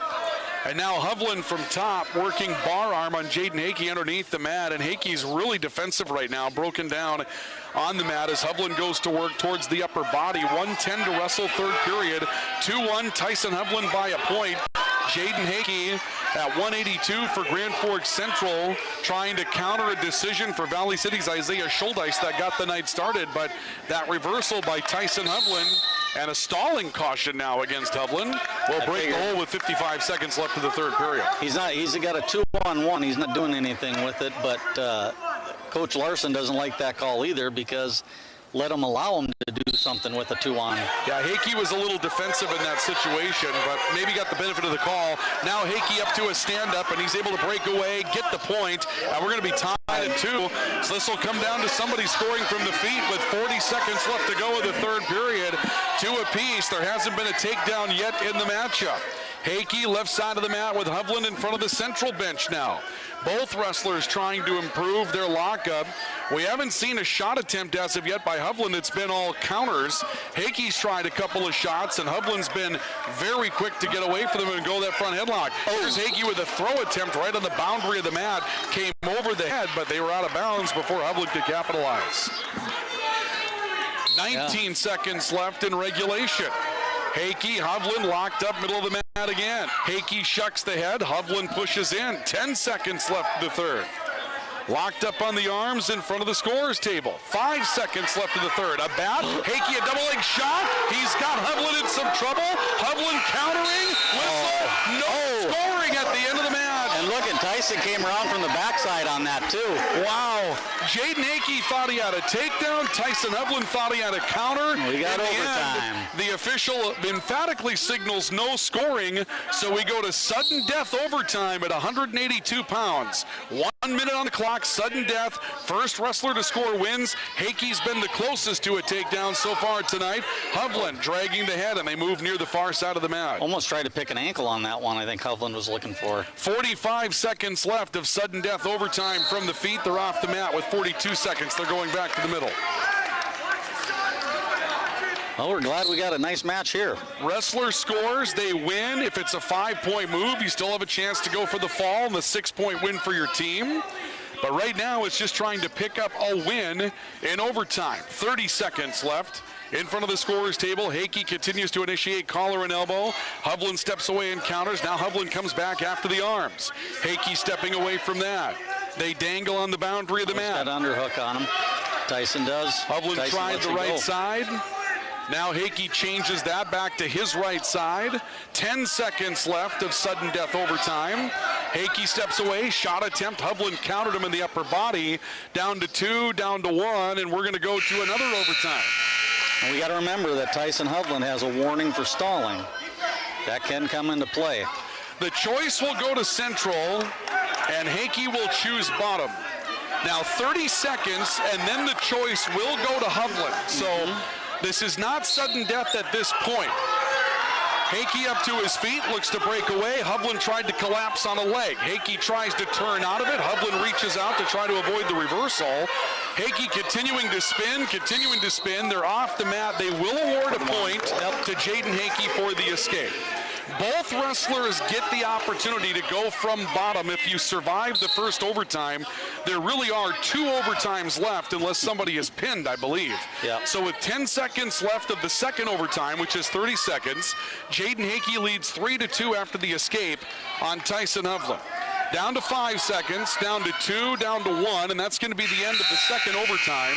We'll go to our third overtime. Hovland will have his choice. Hovland will choose bottom. Now, if it ends tied here, they go to another overtime. One wrestler ends up bottom, the other top. If the top wrestler rides out, he wins. Yep. If the bottom wrestler scores in that next overtime, he wins. Well, let's just hope Tyson gets a reversal here instead of an escape. Yeah, there you go. Hovland up to his feet, brought back to the mat by Hakey. 18 seconds left of double overtime. That was pretty high. Hovland up on his feet, looking to peel the hands. Down to 10 seconds left of overtime. And they'll be off the mat in a caution for stalling against Jaden Hakey with 8 seconds left of double overtime. 8 seconds here for Tyson to get escape. Hovland needs to score in 8 seconds or Hakey wins the match. Hovland to his feet. 5 seconds, down to 3. A quick turn. Is the escape there? It is, I believe, waiting. They're going to say no. There's no escape for Tyson Hovland. And now Valley City's going to lose a team point as Tyson Hovland said something to the official at the end of the match. Clearly, Tyson Hovland had broken away. There was a point where the contact was lost in that hookup, and for whatever reason, our official says it was not enough to warrant the escape to tie the match. So Jaden Hakey looks to have won it by a score of 3-2. Is he thinking the horn went off? Because it was loud in here. And he's not given the escape. That's So that's going to be the end of it. Wow. 3-2 in double overtime. Jaden Hakey will get the win at 182 pounds. And there was no team point or anything, but Coach Larson get one here. I think he should, because clearly the contact was broken. Tyson Huff I thought so too. Did a little hip heist out there, and he was out. The conversation continues, and Aaron Larson, and it's not going to change. Is not happy. So 3 points to Grand Forks Central. We're tied at 3 after a win in double overtime for Jaden Hakey, 3-2 over Tyson Hovland for Valley City, and we go to 195 pounds. Carter Jewett for Valley City, a junior. Isaiah Hernandez for Grand Forks Central, also a junior, as we go to 195 pounds tonight here at the Highlander Activity Center. Tied at 3 after 2 bouts, and I'll tell you what, if this duel is going to be anything like the first 2 bouts we've seen, this is going to be a good one for us to have tonight. So again, a quick shot attempt by an outside single from Carter Jewett. Actually not Schuldeis, but rather Hernandez trying to sprawl out of it. Now he picks after a leg of his own. Jewett got turned, but turns his way back, and they'll face each other again in the middle of the mat. A little head pat by Hernandez. Jewett trying to move in and stay low. Hernandez catches him up on the upper body. You can see Hernandez kind of staying back here. He's sort of wrestling in a more defensive style. Jewett stepping in, reaching at the head, and you get a sense here, Kirk, both wrestlers a little tentative to be out here in the varsity mat at this point. Yeah, I think they're 2 inexperienced juniors going against each other here. In a big moment where it's 3-3, and they just saw a double overtime match, right, which can really amp up the anxiety a little bit as you get ready for something like this.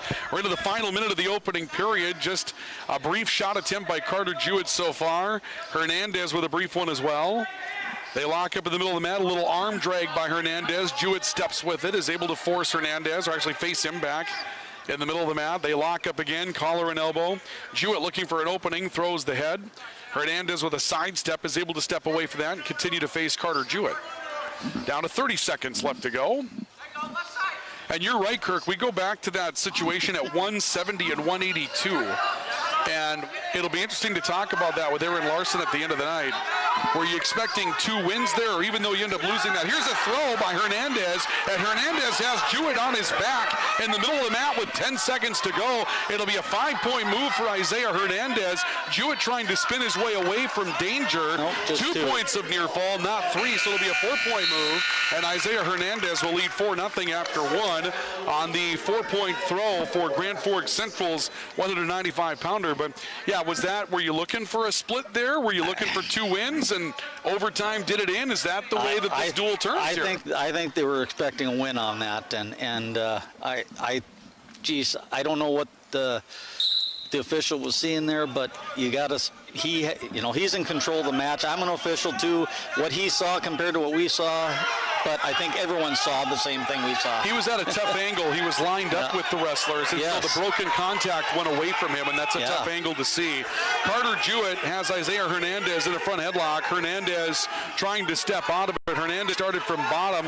Little butcher catch there by Jewett, but he can't finish it. Hernandez with a stand-up, and that'll make it 5-0. Our match tonight is brought to you commercial-free on KOVC at 195 by Central Avenue Health Mart Pharmacy, by Professional Eye Care Centers, and by Highland Electric. It's brought to you tonight in Grand Forks by Applegren Construction, by High Plains Water, and by Spray Advantage. It's 5-0 in favor of Isaiah Hernandez at 195 pounds. On the All True and LaRue Lockout Financial scoreboard, we're tied at 3. A decision for each team. Valley City winning at 170, Central winning at 182 in double overtime. Loading up is Hernandez for a throw. He's got Carter Jewett in the front headlock now with a minute left to go in the second period. Jewett trying to back way off the mat. He'll be cautioned for stalling, and that's a well-warranted stalling situation. Now Jewett runs his way into a single leg shot. Hernandez catches him on a front headlock, but Jewett continues to muscle his way into a double. Hernandez with a gut wrench able to bring him back down to the mat, and then turns it into a counter takedown of his own, and Isaiah Hernandez will lead 7-0 for Grand Forks Central. Hernandez going to work on the arm turns. He's got a bar arm locked in. Now he's going to go good old-fashioned power half Nelson. And he's got Jewett in some trouble. That arm bent dangerously behind the head, and we'll see a potentially dangerous maneuver as Jewett was in some trouble Picked him on up that power off the half. picked him up off the mat, and that got to be the potentially dangerous. I love a kid that goes power half, Nelson. With all of these 2-on-1 tilt turns and power half. Yeah, bull drives and leg rides and chicken wings. A kid that will just sit there and go good old-fashioned power half, Nelson. I don't like that, don't you? At least I do. Well, I tell you what, I was coaching down in Newcomb, New Mexico, had this one kid just came out for wrestling. I taught him that, and he mastered it. Yep. That's all he did, and he was very good at it. Second period will end with a 7-0 lead for Isaiah Hernandez of Grand Forks Central, and we'll go to the third. Carter Jewett's choice. And Jewett, I believe, has chosen top. I think we've seen Carter Jewett with a bit of a cross-face cradle in the past, and so he might be trying to work that as his home run ball here. Down 7-0. Well, Hernandez. He likes that cow catcher, too, so. Yes. Yeah, he talked about that earlier. Up to his feet, Hernandez, he breaks away. That'll make it 8-0. So Jewett didn't really get a chance to run any offense from top. Now this makes it a major decision for Grand Forks Central, which is an extra team point, if they can hold on to this margin. Jewett, single leg shot, trying to convert into the double. Hernandez picks an ankle and trying to sprawl out of, and now goes to the turn out of that little ankle throw, and he's got the takedown, another counter takedown on Carter Jewett, and that'll make it 10-0 in favor of Hernandez. And now you can see the Central coaching staff, head coach Jeff Welsh, assistant coach Garrett Litzinger. They sense maybe some blood in the water here. They're thinking if they can get a fall in this situation, it's a big-time situation in the duel. One of those I don't think they were maybe expecting it. Maybe this is one of those crapshoots. You don't know what's going to come. Yeah, it's one of those toss-up matches. Right now, you've got a major decision lead if you're Central 10-0. There's the half Nelson, and Jewett looked into it. He's in some trouble. And there's the fall. The time of the fall will be at 5 minutes and 2 seconds as Isaiah Hernandez will work the fall for Grand Forks Central. 5:02, 6 points to the Knights. They'll go up 9-3 after 3 bouts in the matchup as we get ready for what we're expecting to be that really good 220-pound tilt tonight. Broden Muskie for Valley City, ranked number 2 in North Dakota. Michael Torson, ranked number 5 in North Dakota at 220. That will be the match we see tonight at 220 pounds. So this will be the first of those ranked wrestlers facing off with one another. Number 2 in North Dakota versus number 5 in North Dakota. And here we go in our 220-pound bout. And you know these two have scouted each other, so they know what to expect here. And look at that. Shot by Torgerson, a quick catch. Broden Muskie with a great counter turn, and now goes to work deep on a bull drive. He leads 2-0. Broden Muskie taking Torgerson to the mat on a good counter, and as Torgerson broken down. You look at the other wrestlers that are ranked between them. Top-ranked wrestlers from Minot, 3rd and 4th, Williston and Dickinson. So this could be a preview of an Eastern Dakota Conference championship match. Yeah. And you know, Broden Muskie is so good on the top. He has so many different moves. Little Granby roll turn out of a chicken wing bar arm, and that's going to be potentially dangerous as well. So Michael Torgerson will go back from bottom of Broden Muskie, working a pretty good turn at that point. Yeah, Broden Muskie does so well on the top, he has multiple moves, not just one. You see a lot of bigger guys just work on one move. He goes from one to another. Here comes the bar arm chicken wing. Yeah, Torgerson went after a switch on the whistle, and Muskie was able to counter it with a deep waist, then turns it into a chicken wing in the process, and has it deep on Torgerson. Hasn't found a way to keep him on the mat as of yet. Torgerson has a little bit of height on the advantage here. 2-on-1 underneath. I think we might see Muskie go for that 2-on-1 turn. He's got it locked up, so now does he go to that tilt and try to bring Torgerson over for the roll and some points? 45 seconds left of the period. 2-0 in favor of Broden Muskie on the opening takedown on Michael Torgerson. Torgerson underneath, trying to break out of that 2-on-1. Muskie breaks him down again, now goes for the turn, and he's got him on a hip, and he brought him over. There's that 2-on-1 tilt as Torgerson's shoulders exposed to the mat. We've got counts of 2 points for near fall. The hold is broken. Torgerson reaches in on a leg. He turns into Muskie, and now turns Muskie on his back. So the reversal for Torgerson doesn't get the points on the back. Will counter 2 points of near fall for Broden Muskie on that 2-on-1 turn. The reversal to Torgerson, however, will give him the momentum. It'll be 4-2. Broden Muskie's lead cut to 2 after he earned the near fall, then gave up the reversal. I think Broden thought they were going to be out of bounds, and he sort of gave up a little bit there, and Torgerson just turned into him. Torgerson from the left side. Muskie up to his feet, trying to break off the hold.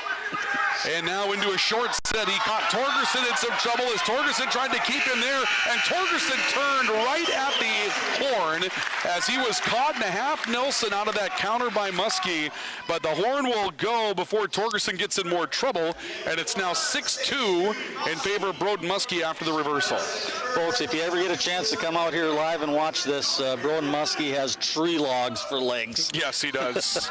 Our match is brought to you commercial-free tonight on KOVC by Highline Electric, by Jamestown Regional Medical Center, and also brought to you tonight by Sanford Rural Health Clinics. A quick turn by Broden Muskie. Torgerson in some trouble in a front cradle. Torgerson collapsing on a leg to try to avoid that escape for Broden Muskie, and Muskie using it to his advantage. He's cradle. He's unable to get the arm into that cradle, and Muskie may have to surrender it. He will, but the reversal for Muskie will make it 8-2. Broden Muskie by 6. And our 220-pound weight match brought to you commercial-free in Grand Forks tonight by PS Garage Doors, by Dakota Commercial, by Perkins Restaurant and Bakery, and by Ultru. 8-2 in favor of Broden Muskie over Michael Torgerson at 220 pounds. In our third bout of the night, Central leading on the LaRue Lockout Financial and Ultru scoreboard 9-3. Torgerson a sit-out turn. Muskie turns with him. And they're on the outer boundary. They're going to come back to the middle and reset with Broden Muskie leading 8-2. And a minute and a second to wrestle in the second period. Well, Muskie's wrestling well on his feet. I'm surprised he doesn't just release him here and go for a takedown again. Quick sit-down and turn by Torgerson into the switch. Muskie stands up trying to counter the switch, which turns into a single leg technique now. Muskie trying to counter it with a whizzer. He didn't get inside, though. He's outside on that whizzer. Torgerson's got one if he wants it. He wants two. Muskie's countering with that whizzer again, steps back, and now is able to turn that into a counter and knocks Torgerson down. And Torgerson gets nothing when he had one going his way. Yeah, he did. I was really expecting this crossface here. And now a little crossface by Broden Muskie. He's got a leg thrown in as well, does Broden Muskie. He's trying to turn that into a turn on that chin lock, and he brings Torgerson 90 degrees. No counts as of yet with 20 seconds left on the clock. Now the plane almost broken. Muskie turns it back into a crossface. Torgerson's able to switch out of it, gets back to his base, and Muskie will go to work underneath the body on the arms. If he power halves here because Torgerson's hips are turned. Yeah, his hips are scissored. Muskie was able to get a leg in between the knees and keep those legs scissored, but couldn't work the half Nelson. And so Torgerson to his feet, looks to the bench and looking for instruction because it's his move. By the way, for those of you in Grand Forks, I should let you know Garrett Litzinger has already lost the Christmas sweater. We're only 3 bouts in. Too hot for him in here. I'll tell you what, Garrett Litzinger is a great guy. I've known him for a long time, a really passionate guy. I think that sweater would make it 3 bouts. It made it 3 and some change, and he's down to his undershirt now. 8-2 your score. Broden Muskie by 6. Over Michael Torgerson, number 2 in the state for Broden Muskie, number 5 in the state for Michael Torgerson at 220 pounds. And the Highlanders trailing by a score of 9-3. Now, if you're Valley City, you want to get a couple more points out of this and see if you can grab a team point back and not just settle for the decision. You don't want a minor, you want a major, and then you want to... Torgerson into the switch again.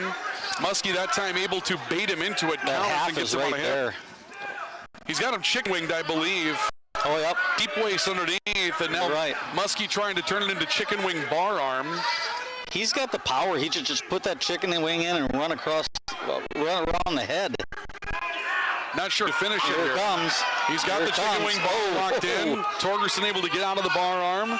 Now he locks it in. Here it comes. Muskie trying to get around the head, converts back into a half Nelson, tries to jump sides. Torgerson able to look away from that. Pretty good defensive wrestling here by Torgerson from bottom.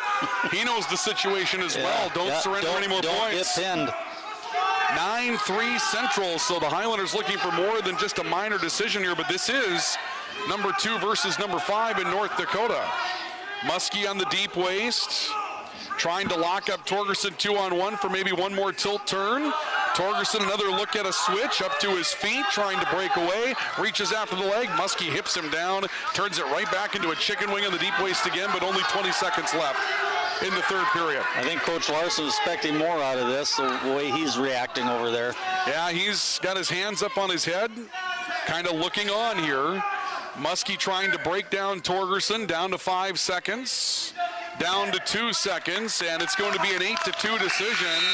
Well-dominated match. There's no doubt, not taking nothing away from Broden Muskie. Dominated the whole entire match there. But you can see Jeff Well, head coach of the Knights, he's happy. clapping his approval with Michael Torgerson, gave up just the decision tonight. As we get ready to go to heavyweight, Dale Suda, the third-ranked wrestler in North Dakota at heavyweight, stands to receive a forfeit as the Highlanders are empty at that weight class, and that will be the situation. So Dan Suda will receive a forfeit, and that'll push the lead to 15-6 for Grand Forks Central. As we go to the little guys at 106, Chase Coughlin, the 7th grader, and Reese Sapratovich, a 7th grader for Grand Forks Central. It'll be brought to you commercial-free tonight by CHI, Mercy Health, Valley City, Hello Human Kindness, by Brothers 3, and by Smith Lumber Company. In Grand Forks, brought to you commercial-free by Finest Auto Trim, by Acme Equipment, by Jarrell Sports Center, and by Bergstrom Electric. We're underway at 106 pounds. Chase Coughlin, Reese Sapratovich, 2 7th graders out there competing at the varsity level for their respective teams. Quick throw of the head by Chase Coughlin. Coughlin hipping in on Sapratovich, trying to go after the front headlock now. Nope. Sapratovich trying to peel the hands and get back to his feet. Coughlin forcing that head down, trying to keep control of the head. Sapratovich driving into Coughlin to try to force him off the mat. Coughlin turned himself back towards the middle of the mat. I think he's got that cow catcher locked in. He's looking for the throw out of that up top. Roll. There's the roll, and Sapratovich able to roll through. Too much. Coughlin caught the arm. Now Sapratovich into a head and arm combination, and he's turned Coughlin in the middle of the mat. Coughlin's in trouble. Sapratovich going to work for the fall for Grand Forks Central as Coughlin went after that cow catcher. The 7th grader versus 7th grader. Sapratovich turns it into the head and arm combination, applies the pressure, and there's a solid minute left. They're right in the middle of the mat. Coughlin cannot move, and there's the fall at 1 minute and 4 seconds. Reese Sapratovich will score 6 for Grand Forks Central and make it 21-6 Knights. Tell you what, Chase thought he had that for sure, and it looked like he was going to, and he just went too hard on it. Not under control. So now a 15-point Grand Forks Central lead as we go to 113. Cesar Cruz, a freshman for Central, and Gabby Hannig, a 7th grader for Valley City. And this will be brought to you tonight commercial-free on KOVC by LaRue Lockout Financial, by Ivy Real Estate Group, and by Highland Electric. And on KNOX in Grand Forks by Berkshire Hathaway Home Services Family Realty, and by Phil Thompson and Associates. Cesar Cruz, single leg shot on Gabby Hannig will take her to the mat, make it 2-0. And now Cesar Cruz goes to work on the arms on Gabby Hannig. Again, Hannig, a female wrestler, stepping into the varsity unit for Valley City at 113 pounds tonight.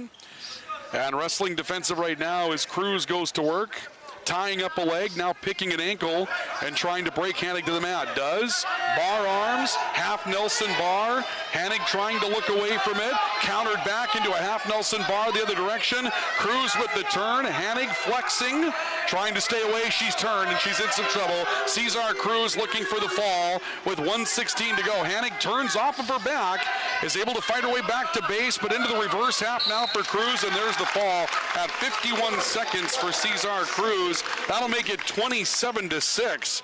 Grand Forks Central with a 21-point lead. Not much you can say about that. I think that Gabby Coughlin, or rather Gabby Hannig, going out there as a female wrestler, right? And there's supposed to be girls wrestling, and she goes out there and takes her position there. Now, a couple of coaches coming over to the scorer's table. I'm not sure what they're checking on here. Let's turn the mic up and see whose turn it is. Yeah, they're trying to figure out who has to report first here. And I think they have to report first. So Tyson Clabo set to take on Zach Nelson next. Tyson Clabo, Grand Forks Central says it's not us that has to report first. And that means that Central obviously is thinking about changing their lineup. By the way, closed circuit to Matt Berglund back in Grand Forks. Jeff Welsh has now lost the sweater as well, so that didn't make it long. The entire coaching staff is coming out of their sweaters tonight for Grand Forks Central. So are they going to send someone out or not? Well, they have to at some point, as Central didn't think they had to, and now they will. So we'll see who reports here. Zach Nelson, a freshman. Zach Nelson will head out there, and we'll see what Valley City does to counter. And Colton Griebel will step out there. So Colton Griebel will move down 120 pounds tonight and take on Zach Nelson. So Colton Griebel steps in to take on Zach Nelson. I think this is where they are going to go and get a 6-pointer instead of... well, you need that now, right? Yes, yeah. If you're Valley City, you got to have it. It's changed for him down 27 to 6. Yep, and Colton Griebel single leg into a front cradle combination, and he brings Nelson down to the mat. He's looking for the fall. Griebel trying to turn Nelson back to the mat. He's got him, and there's the fall in just 23 seconds. So Colton Griebel works a fall in 23 seconds to get some points back for Valley City. That'll make it 27-12. The Highlanders get back to within 15. So there was the move by the Highlanders. And now Tyson Clabo will come onto the mat for Valley City at 126 pounds, set to take on Bryce Kelly, a sophomore for Grand Forks Central, if Kelly does report. And it's not going to be... It's Caden Everson. Caden Everson will step in, so Caden Everson will move down for Central from 132 to 126 to face Tyson Clabo. So Everson stops Tyson Clabo. And now trying to tables back in their favor in this matchup. Shot attempt on the outside single by Everson. He's got Clabo on a hip, takes Clabo down, and that's a takedown for Caden Everson to get things started. And it's 2-0 in favor of Grand Forks Central's wrestler in this 126-pound weight class. Match brought to you commercial free tonight on KOVC by Jamestown Regional Medical Center, by Grotberg Electric, and by Sanford Rural Health. And for those of you in Grand Forks, brought to you commercial free by Pizza, by Absolute Refrigeration, and by the Golf Center and Crown Auto Sales. This is an interesting ploy that they just did, and Coach Larson, he knows what he's doing. I get it, but I don't. Well, 27-12, and you're hoping that Clabo goes in and gives up nothing more than the minor decision and gives you a chance to get to Tucker Johnson, Coy Griebel, a couple of heavyweights that go out there back to back. And I guess if they would have brought Colton Griebel out for this match, who would they have sent out to? Right. Here's a quick turn out of a half Nelson, and Clabo's able to roll through it. He got caught on the way through, and right now he's off the mat. I don't know if any scoring can be done out there. Yeah, by Caden Everson for Grand Forks Central. He'll have to turn his way inside the boundary, and Clabo may have gotten one for free in that situation. Back to that half Nelson bar arm, but they're off the mat. They'll go back middle and reset with 35 seconds left of the period. I don't know if you can get points off of that, but you can get a pin. You can pin your guy as long as it started on the mat type of deal. I guess I thought the rule was if you're the offensive wrestler and you are completely off the mat, you can't record a pin. I think you have to be on the mat. Oh, he was completely off? Yeah, I think the offensive wrestler at that point was well beyond the boundary. But you're right. If the defensive wrestler is off the mat and you're still in, you can get a fall in that situation. So Coughlin, or rather Everson, for Grand Forks Central from top, trying to work on Tyson Clabo, goes to the half Nelson bar. Everson trying to turn it around the head of that half Nelson bar arm combination with 15 seconds left. It's like the only move he knows. He's just going to that. Tyson Clabo, an 8th grader, up to his base. Clabo trying to step away from the contact with Everson. Everson goes for a drape cradle, and that's going to be the end of the opening period. Tyson Clabo, good little movement for him. Good little movement for Clabo there at the end.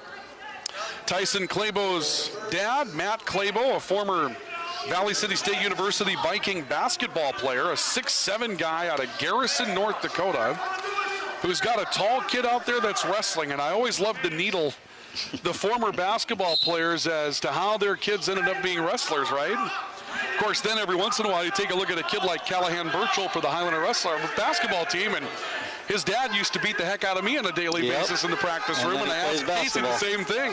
How'd you end up with a basketball player? But of course, he married one. Well, yeah, the other half of the family is a Grumman, and if you know the Maple Valley bloodlines, it's a pretty good basketball bloodline out there. Clabo from bottom, and right now being held onto the mat by Everson. Caden Everson moving down from 132 to 136 for Grand Forks Central.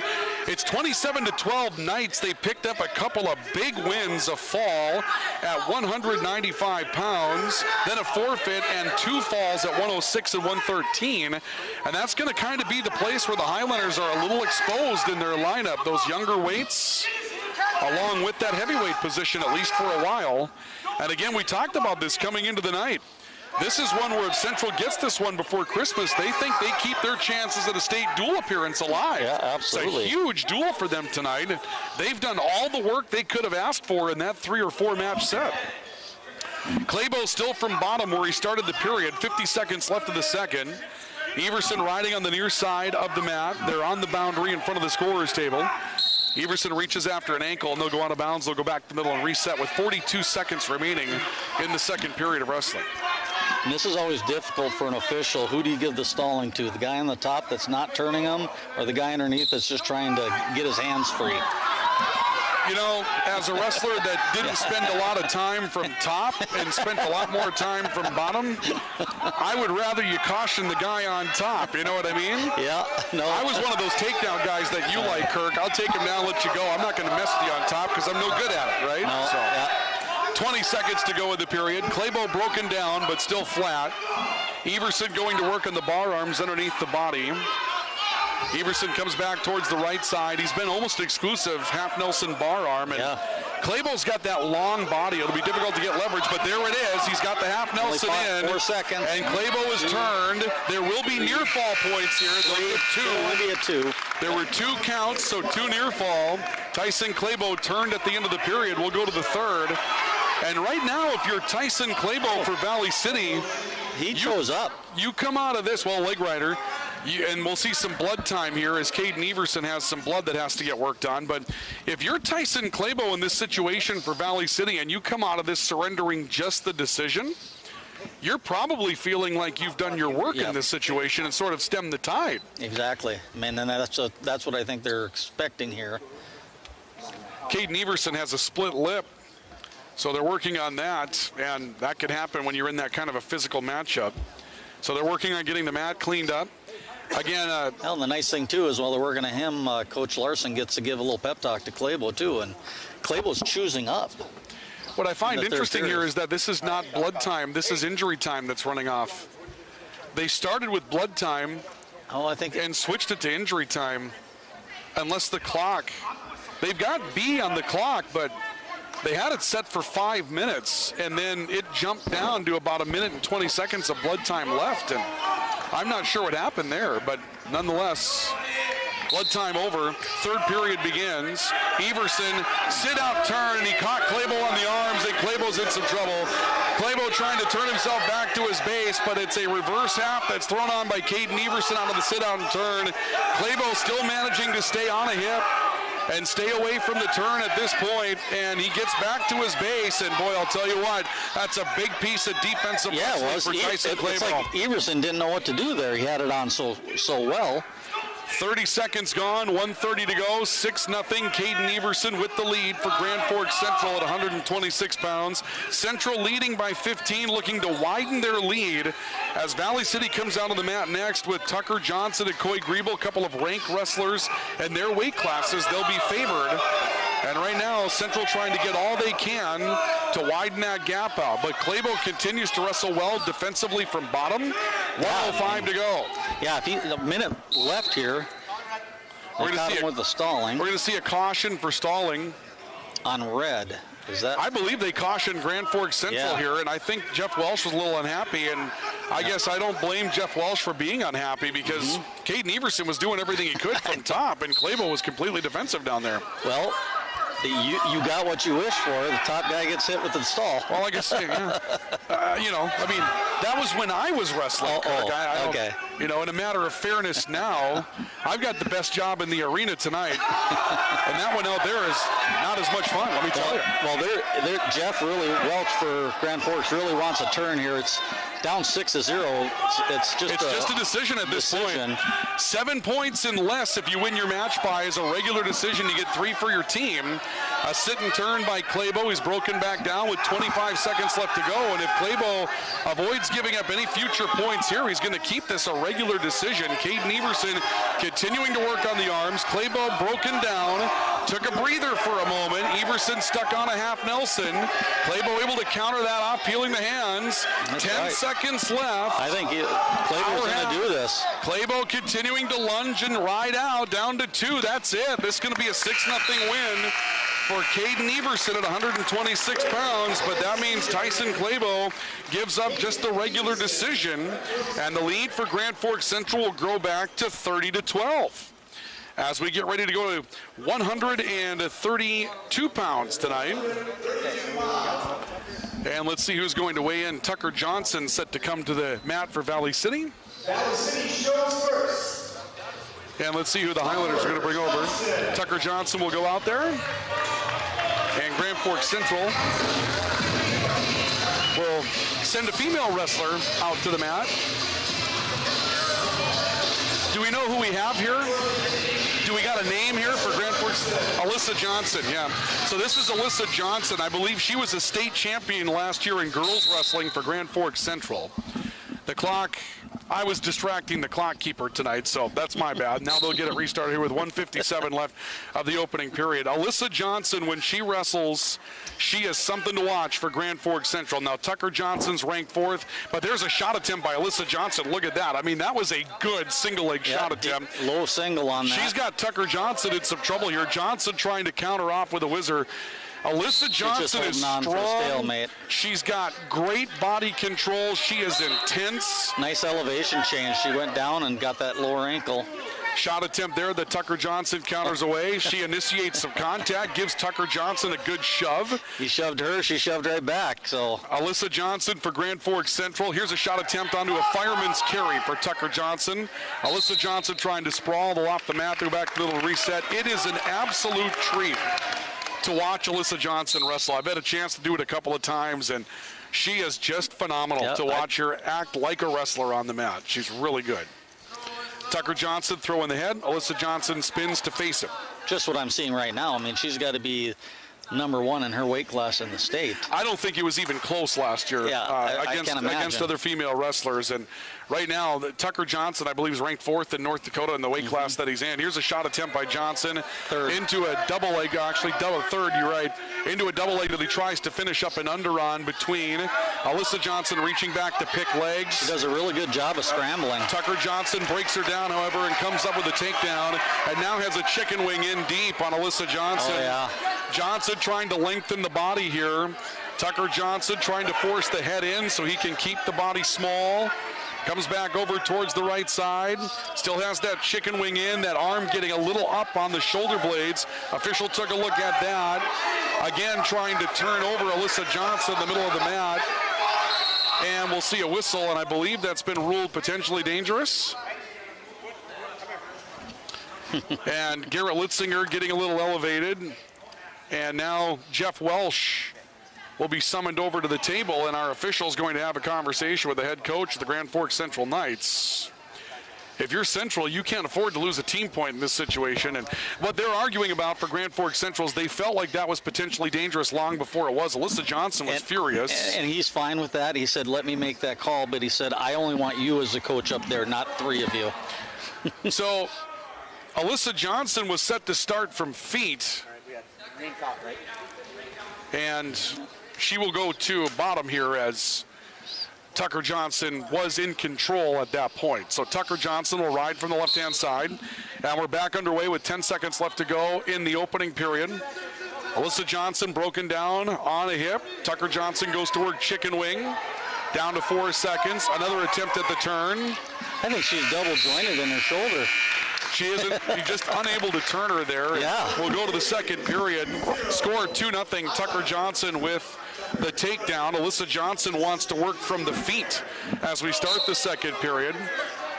Our match brought to you tonight in Valley City, commercial free by Central Avenue Health Mart Pharmacy, by Ivy Real Estate Group, and by Bank Forward. Brought to you commercial free on KNOX in Grand Forks by Hope Church, by Hugo's and Hugo's Pure Market, by Thermal Air, and by Bud Ralph's Appliances. And both wrestlers from the feet chosen by Alyssa Johnson in this second period. Tucker Johnson stepping back for Valley City. Alyssa Johnson working the lockup with him. I think Tucker would want to go upper body and try a throw here. Tries a shot at Alyssa Johnson, and Johnson able to counter that off. And now into a fireman's carry, and he's got Johnson in some trouble. Could not quite hold the arm, but he does.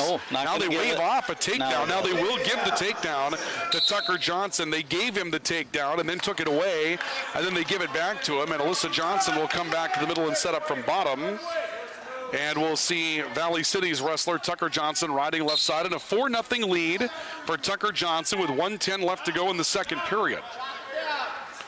So this is at 132 pounds. Coy Griebel next at 138, but if the Highlanders don't get a fall here, yeah, we'll need a fall here. You start to wonder. Anton Perales, Mason Williams, couple of good wrestlers still on the bench. Brendan Wynn Kelly is set to face Coy Griebel next, and you would think advantage Coy Griebel, but another potentially dangerous maneuver, or do we have injury time? Yeah, we have injury time. Alyssa Johnson reaching up at her mouth. I'm not sure if she's got some blood coming from her mouth at this point. So Alyssa Johnson coming over, and they'll start running some time for Alyssa Johnson. She gets sick here on the sideline? I think she did. She's throwing up blood. A lot of it. So a stoppage here. She looked a little woozy coming over here as well. The Highlanders do have medical staff here tonight.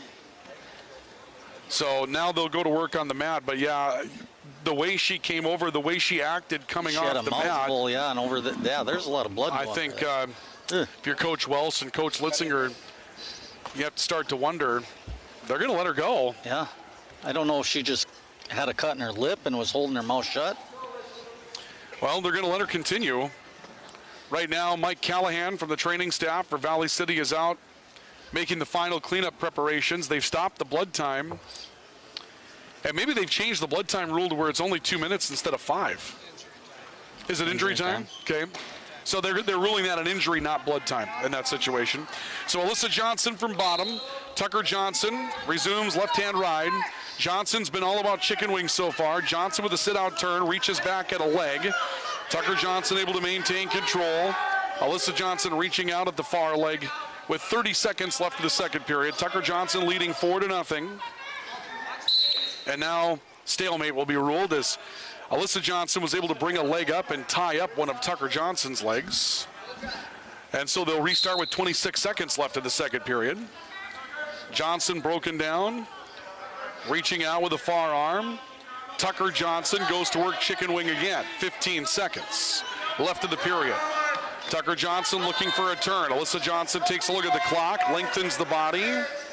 He's trying to reach for that bar arm. He could just post that arm and walk around the head too, but we're not going to get it with 3 seconds. Yeah, Alyssa Johnson's been really good at bending that shoulder and keeping away from the turn at this point. She ends up in a short set as the period comes to an end. And we'll go to the third. So we'll go to the third period. They've got 3 minutes on the clock right now, so we'll have to get that reason. There, they got it. Mr. White's all over it. Alyssa Johnson will ride from the right-hand side. Tucker Johnson from bottom. 4-0. Tucker Johnson for Valley City here in the third period. Gets an escape to make it 5-0. Both wrestlers back on the feet. Tucker Johnson with a 5-0 lead. He needs at least 3 more points here to turn this into a major decision, and the Highlanders were probably looking for more than a major decision at 132 tonight, but Alyssa Johnson, female wrestler for Grand Forks Central, but a really, really good one, has done an extremely good job of wrestling her defensive match tonight against Tucker Johnson. Alyssa Johnson moving in. Tucker Johnson stepping away into a nice double leg shot. He's got Alyssa Johnson in some trouble. Johnson lands on the hip, reaching out, looking for control. She got caught in a half, Nelson. She got caught in a half on the way down. Tucker Johnson trying to get physical on the body, lifting the head, going to work on the body, and again, another potentially dangerous maneuver. as Alyssa Johnson was able to hold her shoulder in place, and Tucker Johnson could not beat the turn, and now more blood time coming up for Alyssa Johnson. Oh, yeah. So Alyssa Johnson will come back over as there's more blood on the mat. 7-0 will be the score with 1:06 left to go of the third. They are now running blood time. So if you're wondering what those terms are, folks, there's a wrestler gets 5 minutes of blood time during a bout if you cannot continue after 5 minutes, just to clean up a bloody nose or something like that. Nosebleeds are common in wrestling. Yep. But injury time, you get 2 minutes. So if it's ruled an injury, you have 2 minutes of injury time. If you can't continue after 2 minutes, then it's also a default, and a default registers 6 points for the opposite team. And they apparently have now converted this into injury time again, because there's 35 seconds left of injury time for Alyssa Johnson. Yes, because what you can do is it's blood time and you get the blood stopped, and then it can become injury time. Well, they've got it down to 24 seconds left, and they'll stop the injury time at 24 seconds. And so that's a key factor here, because if Alyssa Johnson takes another injury and runs out of injury time, what is a regular decision turns into a forfeit, a default, and 6 points. Alyssa Johnson from top, Tucker Johnson from bottom. With a minute to go, Johnson breaks away, gets the escape. That'll make it 8-0. Why was he on the bottom? I don't know. I'm asking the same question. I'm not sure how he ended up on bottom. Here's a double leg shot by Tucker Johnson, bringing Alyssa Johnson down physically, gets a takedown. That makes it 10-0. Alyssa Johnson now down to Tucker Johnson by 10. Tucker Johnson going to work chicken wing bar. And Alyssa Johnson locks that elbow again and extends that arm to try to avoid the turn. And you can force potentially dangerous in that situation. And Tucker Johnson's going to have to try something else. I don't know if he's got another move in the repertoire from top. Alyssa Johnson into a short sit. Well, why is it potentially dangerous when she just sticks her arm straight up? That's exactly right. And now Alyssa Johnson works an escape. That'll make it 10-1 with 10 seconds left to go in the bout. They're on the outer boundary. Tucker Johnson trying a fireman's carry. Alyssa Johnson goes for an upper body throw. Tucker Johnson caught her on the way through. Alyssa Johnson tries to turn and face him. They'll go off the mat with 3 seconds left. So right now, a major decision for Tucker Johnson. That would get 4 points back for the Highlanders, and that's how we'll finish. 10-1, Tucker Johnson gets the victory, and that'll make it a 30-16 score in favor of Grand Forks Central as we get ready to go to 138. Coy Griebel, top-ranked wrestler in North Dakota, to take on 5th-ranked Brendan Wynn Kelly. If it is Wynn Kelly that reports. I'll tell you what, folks, what you just saw, and it goes in the book as a 10-1 loss for Alyssa Johnson. What you just saw as a female wrestler stand up to one of the best in her own weight class in North Dakota and be competitive out there during that time. That's something special. Who's this? I'm not sure who we have.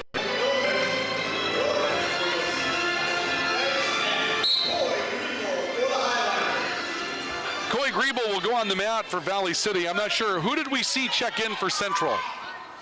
Michael Norman? Norman, okay. Michael Norman steps out there for Grand Forks Central. Coy Griebel with a takedown. He'll surrender the escape. So Coy Griebel ranked number 1. He will not face Brendan Wynn Kelly. Here's a counter takedown for Coy Griebel. And he's going to allow Norman to go. So 4-2 quickly here, and Coy Griebel decides to work takedown. Shot attempt, steps away. Coy Griebel steps in, hooks another outside single leg shot, steps over that ankle to try to finish it. There's a takedown, looking for an opening now, and he's got Norman in a bit of trouble in the middle of the mat. He tried to reach for that arm underneath the body, makes it 6-2 on the takedown, and now we'll see if Coy Griebel decides to work from top. Nope, he'll surrender another escape. That'll make it 6-3. Coy Griebel steps back in, reinitiating contact. Quick shuck of the head into an arm drag and down again. And he's got another takedown on Norman. And will surrender the escape again. Now 8-4. Here's a shot attempt by Griebel on a double leg, but they're off the mat. They'll come back and reset. The thing I love to watch about Coy Griebel wrestle for Valley City, if you go 6 minutes with Coy Griebel, you go 6 minutes. He is all over you. He gives you absolutely no room to breathe. He's constantly moving. He's constantly working another technique. Front headlock out of a sprawl. Turns that into a takedown. And now with a deep waist. And it's 10-4. Coy Griebel with 6 takedowns in the first period. 5, rather. Here comes perhaps a 6th on a shot attempt by Norman. It's caught into a front headlock, actually a front quarter half Nelson. And North's up to his feet. You know, the words of advice from Dennis Freestead. I remember going up against Brett Mon, who was ranked very highly, and words of advice, don't come back to us so soon. Well, now Coy Griebel catches a half Nelson on Norman out of another takedown, and he's got Norman in some trouble in the middle of the mat. He goes to work on a head and arm combination. This is what he was looking for. He just went takedowns because he knows he's going to find a gap to work with. Yeah. And there's the fall in a minute 54. Coy Griebel will work a fall for Valley City at 138. That'll make it 30-22.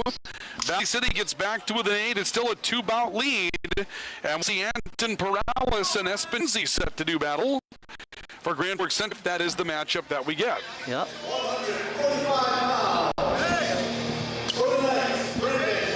Brendan Wynn Kelly's going to move up to 145. And he'll take on Espen Kunze. So Brendan Wynn Kelly will move up to 145 pounds for Grand Forks Central and will take on Espen Kunze as the Knights lead by 8. And we've got 152 and 160 left. The Knights can put this away with the right victory right here, leading 30-22. Double leg shot attempt on Espen Kunze. Kunze reaching out after a switch to try to counter this from Brendan Wynn Kelly. Again, Brendan Wynn Kelly ranked 5th at 138 pounds, moving up to 145, avoiding the match with Coy Griebel to wrestle the duel in a right matchup combination tonight. And his single leg shot on Espen Kunze will go without points. We'll start again from the middle. It's an 8-point lead right now. A technical fall or more clinches the duel for Grand Forks Central. They lead by 8. A technical fall would give them a 13-point lead with 2 bouts to go. Anything like a major decision would force the Highlanders to come with 2 falls to tie. Another shot attempt by Brendan Wynn Kelly. Espen Kunze trying to catch him high. He goes to work reverse half, and he's got a takedown. So he'll catch Brendan Wynn Kelly at a takedown, and Espen Kunze will make it 2-0 for Valley City at 145 pounds. That's the way the Cuba Crusher does it. I love that reference from Kirk Olson. Espen Kunze from out near Cuba, which is a railroad stop by Valley City. Was more at one time, but now one of those ghost towns in North Dakota, but still the Cuba Crusher, I like it.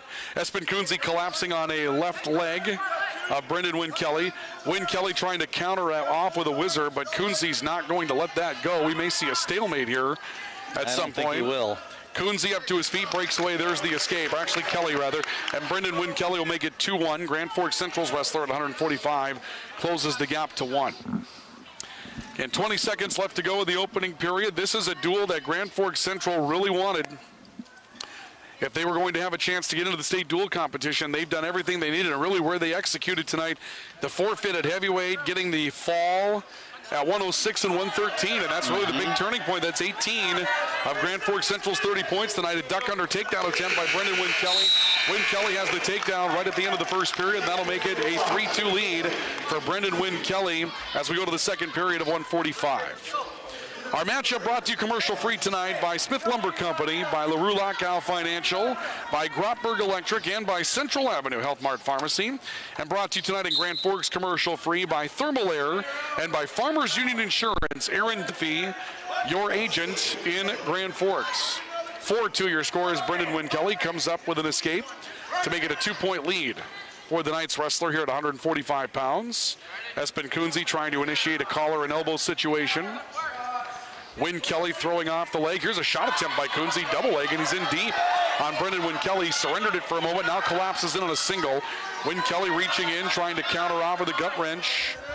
Kunze trying to hold on, and the stalemate will restart from the feet. Good shot attempt by Espen Kunze. Yeah. Got underway a little late tonight. They do a good job of going with the stalemate, get them back on their feet, wrestling again. Ooh. Wynn Kelly, low single, got in nice and low, ducks underneath Espen Kelly's, or Kunze rather's leg.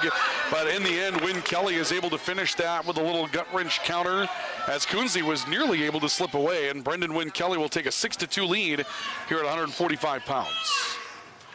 A decision. Tough to defend that low single. Absolutely, got in on the ankle. A decision would give Grand Forks Central an 11-point lead with bouts left at 152 and 160. And that would force the Highlanders to a fall and a technical fall to try to tie. And that's a long stretch when you consider Mason Williams at 160 pounds for Grand Forks Central's ranked 5th in his weight class. Matched up with Corbin Powell tonight. This really is the duel for Valley City. If they lose this matchup, and Brendan Wynn Kelly caught trying to make an aggressive over-the-top throw on Espen Kunze. Kunze had him in trouble for a moment, but Wynn Kelly able to roll off of his bag. But, Kirk, this is the duel for Grand Forks Central. If they win this, they're probably going to take the decision tonight over Valley City. Yeah, that's why I was surprised still that they didn't have Coy go up to this weight class to wrestle him. So, I don't know. I don't know where it goes. Yeah, interesting trade, but once again, Coach Larson knows exactly what he's doing. He's calculated every scenario. 2-on-1 Turt combination by Wynn Kelly, and Kunze rolled, but as time rolls out, so we'll go to the third with a 6-2 lead for Brendan Wynn Kelly of Grand Forks Central. But again, we can't say it enough. Forfeited heavyweight falls at 106-113. I'll tell you what, when you can put a freshman out there at 113 pounds at the Class A level, you have a nice advantage there for Grand Forks Central. And they have a really, really nice team right now. Yep. A nice dual team. Now, tournament-wise, a little different situation. But a nice dual team, and they get this win over Valley City tonight. The Highlanders with 2 losses, and still West Fargo and West Fargo Cheyenne to deal with, and that might play you out of the state tournament. Yep. Shot attempt by Brendan Wynn Kelly. Kunze ends up going off the mat. 1:39 left of the third. Kunze reaches out, initiates a lockup on the arms with Wynn Kelly. Wynn Kelly moving in, throws the arm, tries to go outside single, then turns his back to Kunze and somehow ends up with a single leg out of that. Brings Kunze down to the mat, who tried a little switch counter. Wynn Kelly collapses on the right leg to bring Kunze down on the hips. Kunze reaching after the switch. They're off the mat. No exchange there. We'll go back to the middle and reset some of the most awkward wrestling that I've seen from the feet in a while at 145 pounds. Holy cats, Kirk. Yeah, that's the scrambling now is what amazes me when watching wrestling. Turn your back to your opponent in that situation, come back and end up in a single leg situation. I mean, Brendan Wynn Kelly went a little awkward on us there. I know. Down to a minute to wrestle here in the third. And Espen Kunze trailing by a score of 6-2 to Brendan Wynn Kelly. He's going to need the big move here. He goes to a little sidestep, arm drag, throws the head, can't get an angle on the leg. Wynn Kelly reaches out, ties up collar and elbow. Right in the middle of the mat. Down to the knees momentarily for Wynn Kelly. Kunze steps away from that combination. Kunze had some good shots earlier, and I think that's what he needs to get back to, is not tie up and just go in on the legs. Now they're on the head. He's got the head and arm. A head and arm throw on Brendan Wynn Kelly. This is going to be huge if he gets a pin here. 30 seconds left. Wynn Kelly's in some trouble right in front of the Highliner bench as Espen Kunze throws the Brendan Cuba Wynn Crusher Kelly. has it. And a head-arm combination. Wynn Kelly's in trouble. A look for the fall by the official. Wynn Kelly's able to get a shoulder. He's got to squeeze it. He's got to squeeze it. Kunze still trying for the head-arm combination. He turns the hips back in, and time runs out. 3 points of near fall, however, and Espen Kunze wins it in the match by a score of 7-6. That's a huge win. Roll for Espen Kunze, and he takes out the 5th-ranked wrestler in North Dakota at 138 pounds. Espen Kunze wins it 7-6, coming from behind, and now it's 30-25. Valley City back within 5, as Alex Rogelstead will go out against Noah Morkvee at our 152-pound weight class, and we're not done yet. No. All it takes is one 5-point move. Now, had the pin run registered there, all of a sudden you're looking at this being 30-28, but that's about the Highlanders weren't expecting. The sweaters go back on. Jeff Welsh puts the holiday sweater back on. That gave him a little chill, I think. And so here we go at 152 pounds. Alex Rogelstead and Noah Morkvee.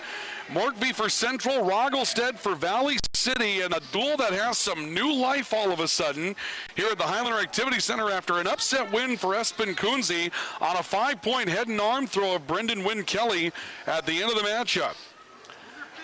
So Grand Forks Central clearly was looking for a trade with Coy Grebo in that situation, and they don't get it. They were looking for a 6-6 trade, and they end up coming out of that 0-9. A big swing in the matchup for Valley City, but now we'll see what happens the rest of the way. Morkby with a single leg shot. It's countered off, and a look by Roggelstead. Roggelstead back up to his feet. Both of these wrestlers know what's on the line now. Roggelstead had a throw there if he would have thrown it and would have caught him. Now, again, the situation still favors Grand Forks Central. Mason Williams ranked 5th at 160 pounds, still waiting to wrap this thing up for Grand Forks Central. Set to face Corbin Powell of Valley City, unless the Highlanders have someone off the bench that would go out there for that one tonight. But the Central Knights right now just need one more win out of these next 2 matches to put it away. Shot attempt by Roggelstead. Morkby counters on the arms, now takes a shot attempt of his own, and Roggelstead steps away from that. Down to 40 seconds left to go. The first period of wrestling. Couple of shots for both wrestlers. Nothing so far that's found pay dirt. Roggelstead stepping back. Morkby stepping in. Shot attempt. Roggelstead steps away from that. 25 seconds left of the period. Roggelstead trying to slide his way back out towards the mat. Morkby keeps him right on the boundary. 15 seconds left of the first. Morkby reaches up, establishes collar and elbow again. Roggelstead stepping back out onto the mat. And now they turn back towards the middle.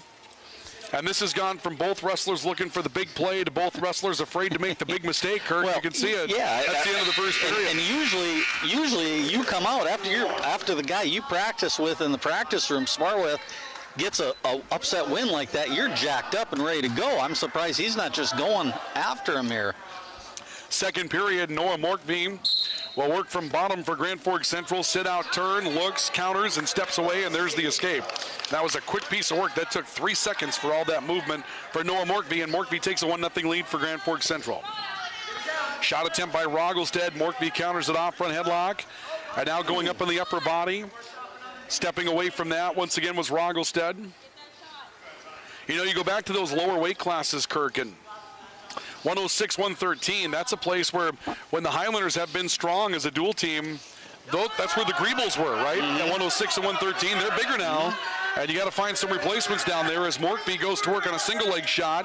Roggelstead trying to counter, went whizzer momentarily, now reaching after a switch to continue to counter. As he comes to his hip, he can't get the switch, and Noah Morkby will take a takedown out of it and make it 3-0 in favor of the Knights. Noah Morkby at 152 pounds. Yeah, and we don't ever want to go back to where we started at the 170 with that Hovland match. That could have been a switch. Isaiah Schuldeis moved down to 170, went up against Gavin Pilgrim tonight, and Schuldeis won the match by a score of 9-3. But Hovland's the one that lost that with that last second. Hovland went up to take on Jaden Hakey and lost in overtime. Now that would be 3 off the board for Central, 3 on the board for Valley City. That makes it 28-27 Highlanders right now. But again, Central looking for one more win to wrap it up. And you know, one of the places, we went back to that Davies duel. Chase Coughlin was beaten by fall in that Davies duel, came back and won a decision later in tournament against the same kid. And those youngsters down there, Coughlin, Hannig, you've got to learn your defensive wrestling in a duel and to keep the bleeding shallow at that point, right? Yeah, and that's the whole thing is you can't sit there and expect a 7th grader to step in there and do things that a senior can do. Right, an escape for Alex Roggelstead on a stand-up that makes it 3-1, but when you go looking for the holes in the matchup, and if you're a Central fan, when you go looking for what you did well, you pinned tonight. Instead of getting decisions at 106 and 113, you got falls. If you're the Highlanders, you put somebody in at heavyweight, you don't get pinned. You don't give up falls at 6 and 13 and win that toss-up at 182. This is your duel, right? You only have to win one more bout. You just don't have to give up the 6-pointers. We go to the third. Roggelstead's choice, he'll go from bottom. 3-1 in favor of Grand Forks Central's Noah Morkby at 152 pounds. Well, it won't be exciting if we just wrestled on paper. Exactly, right. But, when you're assessing your dual team, and, if that sounds like woulda, shoulda, coulda as Roggelstead gets an escape. That's what a wrestling coach does.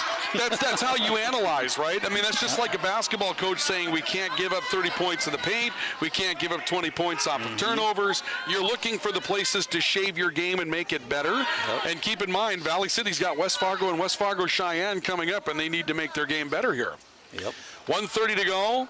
Now 3-2 after the escape by Roggelstead. He scores from bottom to make it a 1-point match at 152 pounds. They're on the far side of the mat. Morkby stepping back towards the middle. Roggelstead reaches out, initiates collar and elbow. Morkby stands his ground. Roggelstead, the taller wrestler here, but Morkby's had pretty good angles so far for Grand Forks Central. A quick pull onto the mat by Morkby looking for an angle. Roggelstead steps out of that. Time becomes a factor. Down to a minute to wrestle here in the third period. Highlanders need a win or the duel comes to a conclusion. Any win by Morkby in this situation seals the duel for Grand Forks Central. Still a tall task with 5th-ranked Mason Williams waiting up at 160. They should hit him with stalling. Morkby, Roggelstead. Morkby's not doing anything here. They go to work on the arms with 38 seconds left. Larson clapping his hand. He wants them to get going. They actually cautioned Roggelstead for stepping away from the lockup. That's crazy. Morkby, Roggelstead. Here's a shot attempt by Morkby, double leg. He's got Roggelstead in the air and down. And that's the way this duel is going to come to a conclusion. And for Grand Forks Central, that may be the move that puts you in the state tournament as a duels team. And for Valley City, it may be the move that keeps you out. It's that kind of margin when you're wrestling in the regular season for points. Now 5-2 with Noah Morkby leading by 3. 5 seconds left to the third, down to 2, down to 1. Noah Morkby, a 5-2 decision for Grand Forks Central at 152. And the duel will go to Grand Forks Central as the Knights and they will know take it. a 33-25 lead. Their bench knows it right now, too. So one match left. Mason Williams at 160, ranked 5th in North Dakota. And he will come over and check in. And we will see Corbin Powell, a freshman for Valley City, go on the mat. And that's Ross Powell's kid, you can just tell, right? I mean, I didn't have to ask if it was Corbin Powell that checked in. That's Ross Powell 2.0. Mason Williams initiates collar and elbow with Corbin Powell. I mean, that looks like a kid that I hung out with when I was a kid, right? I mean, that's just kind of the way that goes. Here's a shot attempt by Williams into a double leg. He carries Corbin Powell over and puts him on his back out of the takedown. Corbin's just a little bit thicker. Yeah, Powell able to step aside. They'll go off the mat. 2-1 your score as Mason Williams surrenders the escape to Corbin Powell. Williams in control at this point. No offense, Ross. No, not at all. Corbin Powell taking a look, tries to go after the head on Williams. Shot attempt by Williams, just a one-handed single leg try. Powell steps away from that now into a double opposite side. Boy, that's a nice setup by Mason Williams. And he caught Corbin Powell in a reverse half. Ooh. Powell able to roll through it, however, and Williams doesn't stay with it. That'll make it 4-1, a 3-point lead for Mason Williams over Corbin Powell. And now Powell defensive on the mat as Williams goes to work trying for a chicken wing. Williams been very physical. Almost brute force physical aggressive, at this point. Very aggressive. 1:05 left to go in the opening period. Williams trying chicken wing, takes a look at the clock.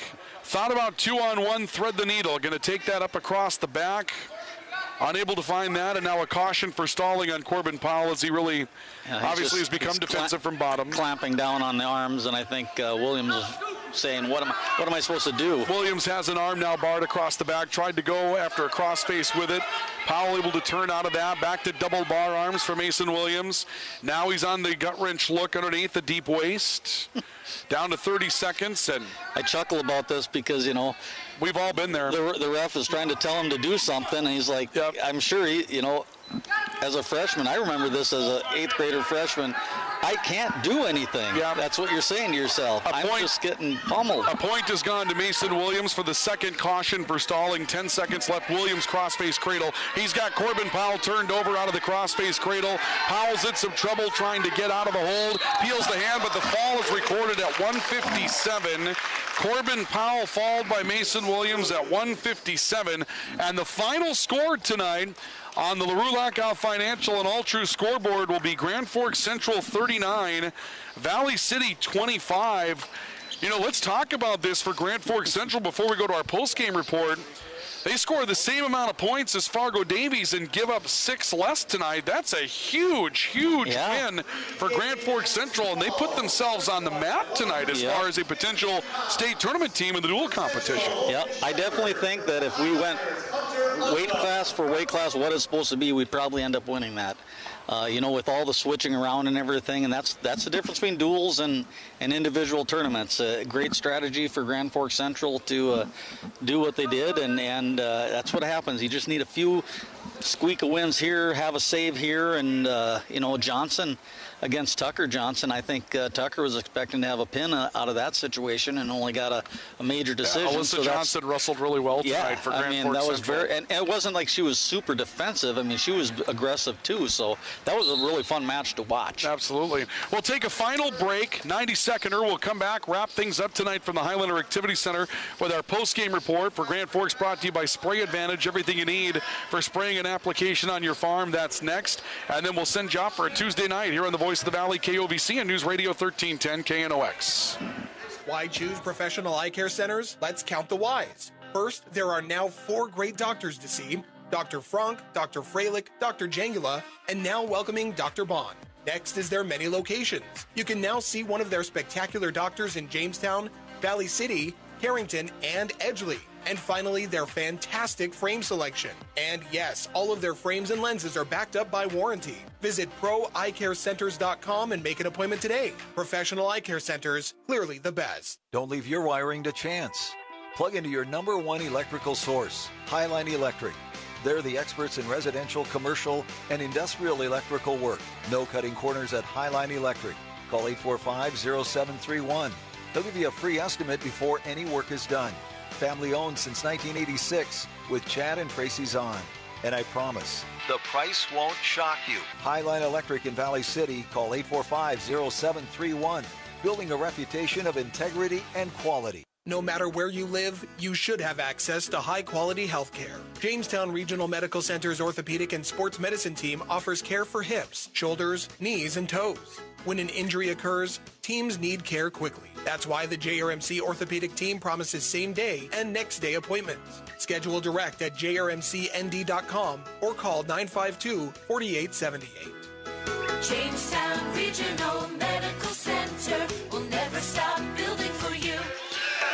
We welcome you to our post-match report tonight as we have a few sub-varsity matches that are going to continue now here at the Highlander Activity Center. Again, your final score tonight on the All True and LaRue Lockout Financial scoreboard will be Grand Forks Central 39, Valley City 25. The win for Central pushes them to 3-0, but their biggest win in dual competition to date.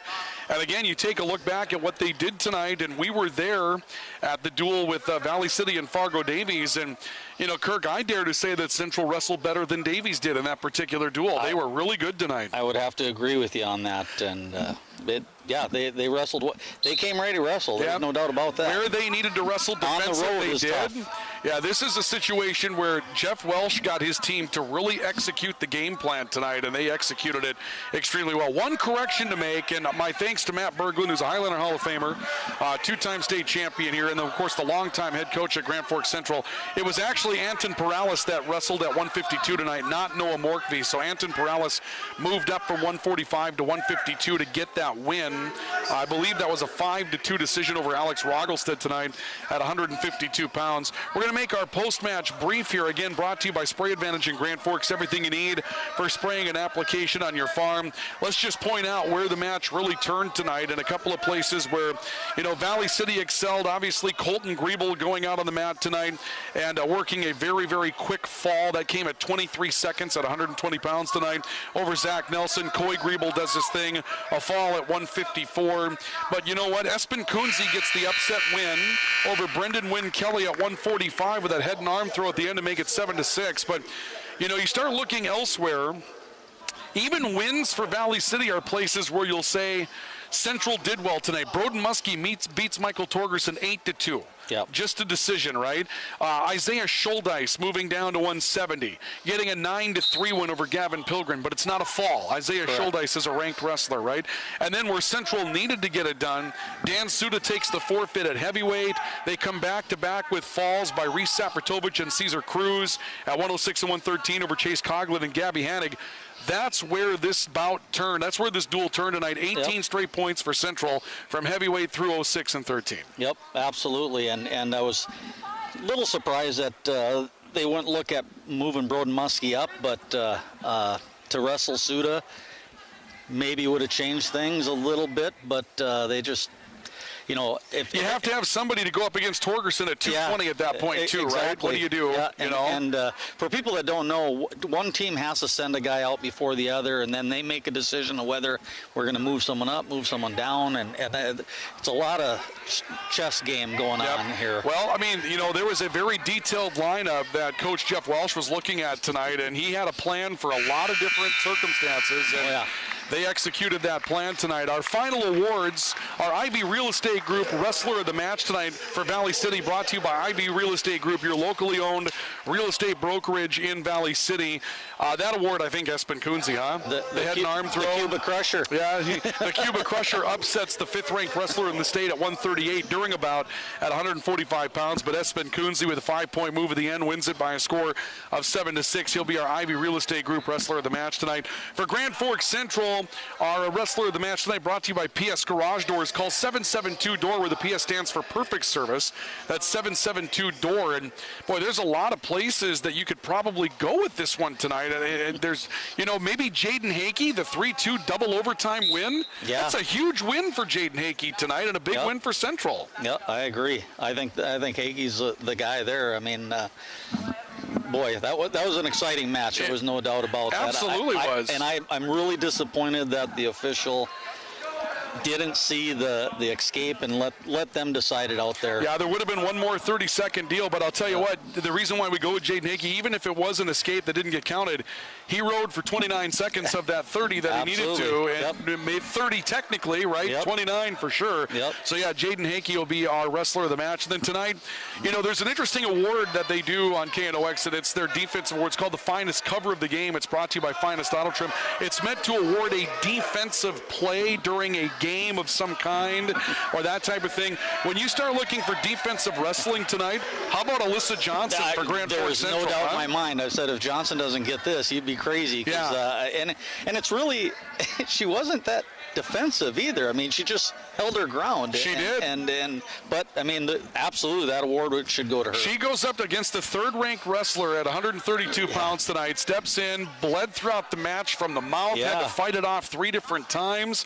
Gives up a major decision. I'll tell you what, that's as good as a win for Grand Forks Central. She was a pleasure to watch wrestle. Yep, absolutely. So she'll receive that award. We got a jet.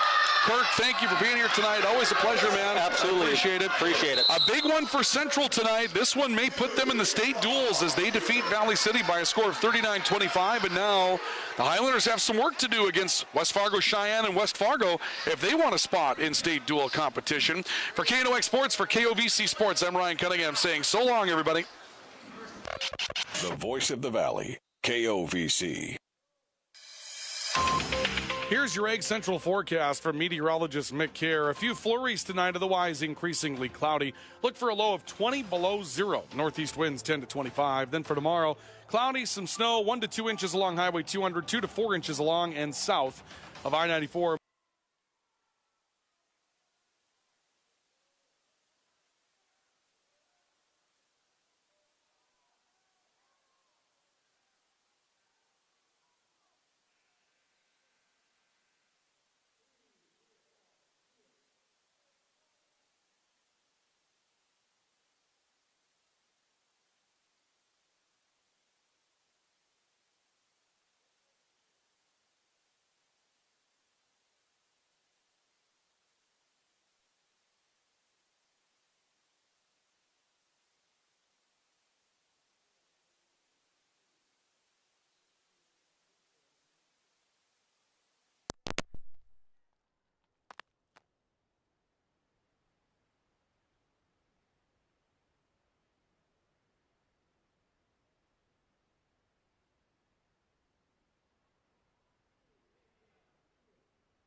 2, near fall.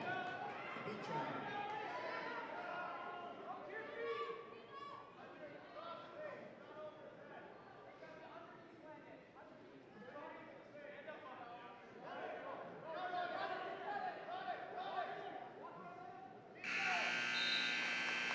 Your score after 1, Landon Petron 4, Jaden Sir 2. Petron defers.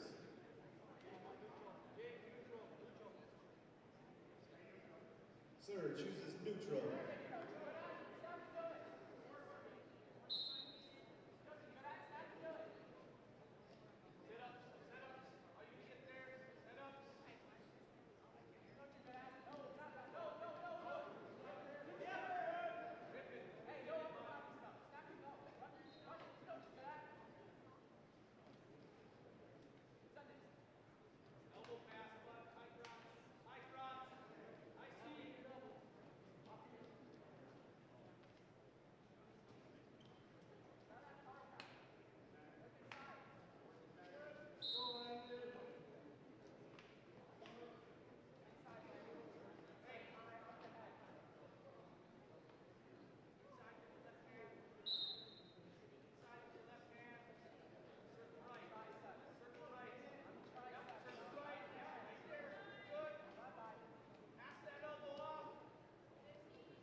Petron chooses down to start the third. Petron is up 4-2 to begin the third period.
Winner by fall, Bryce Kelly.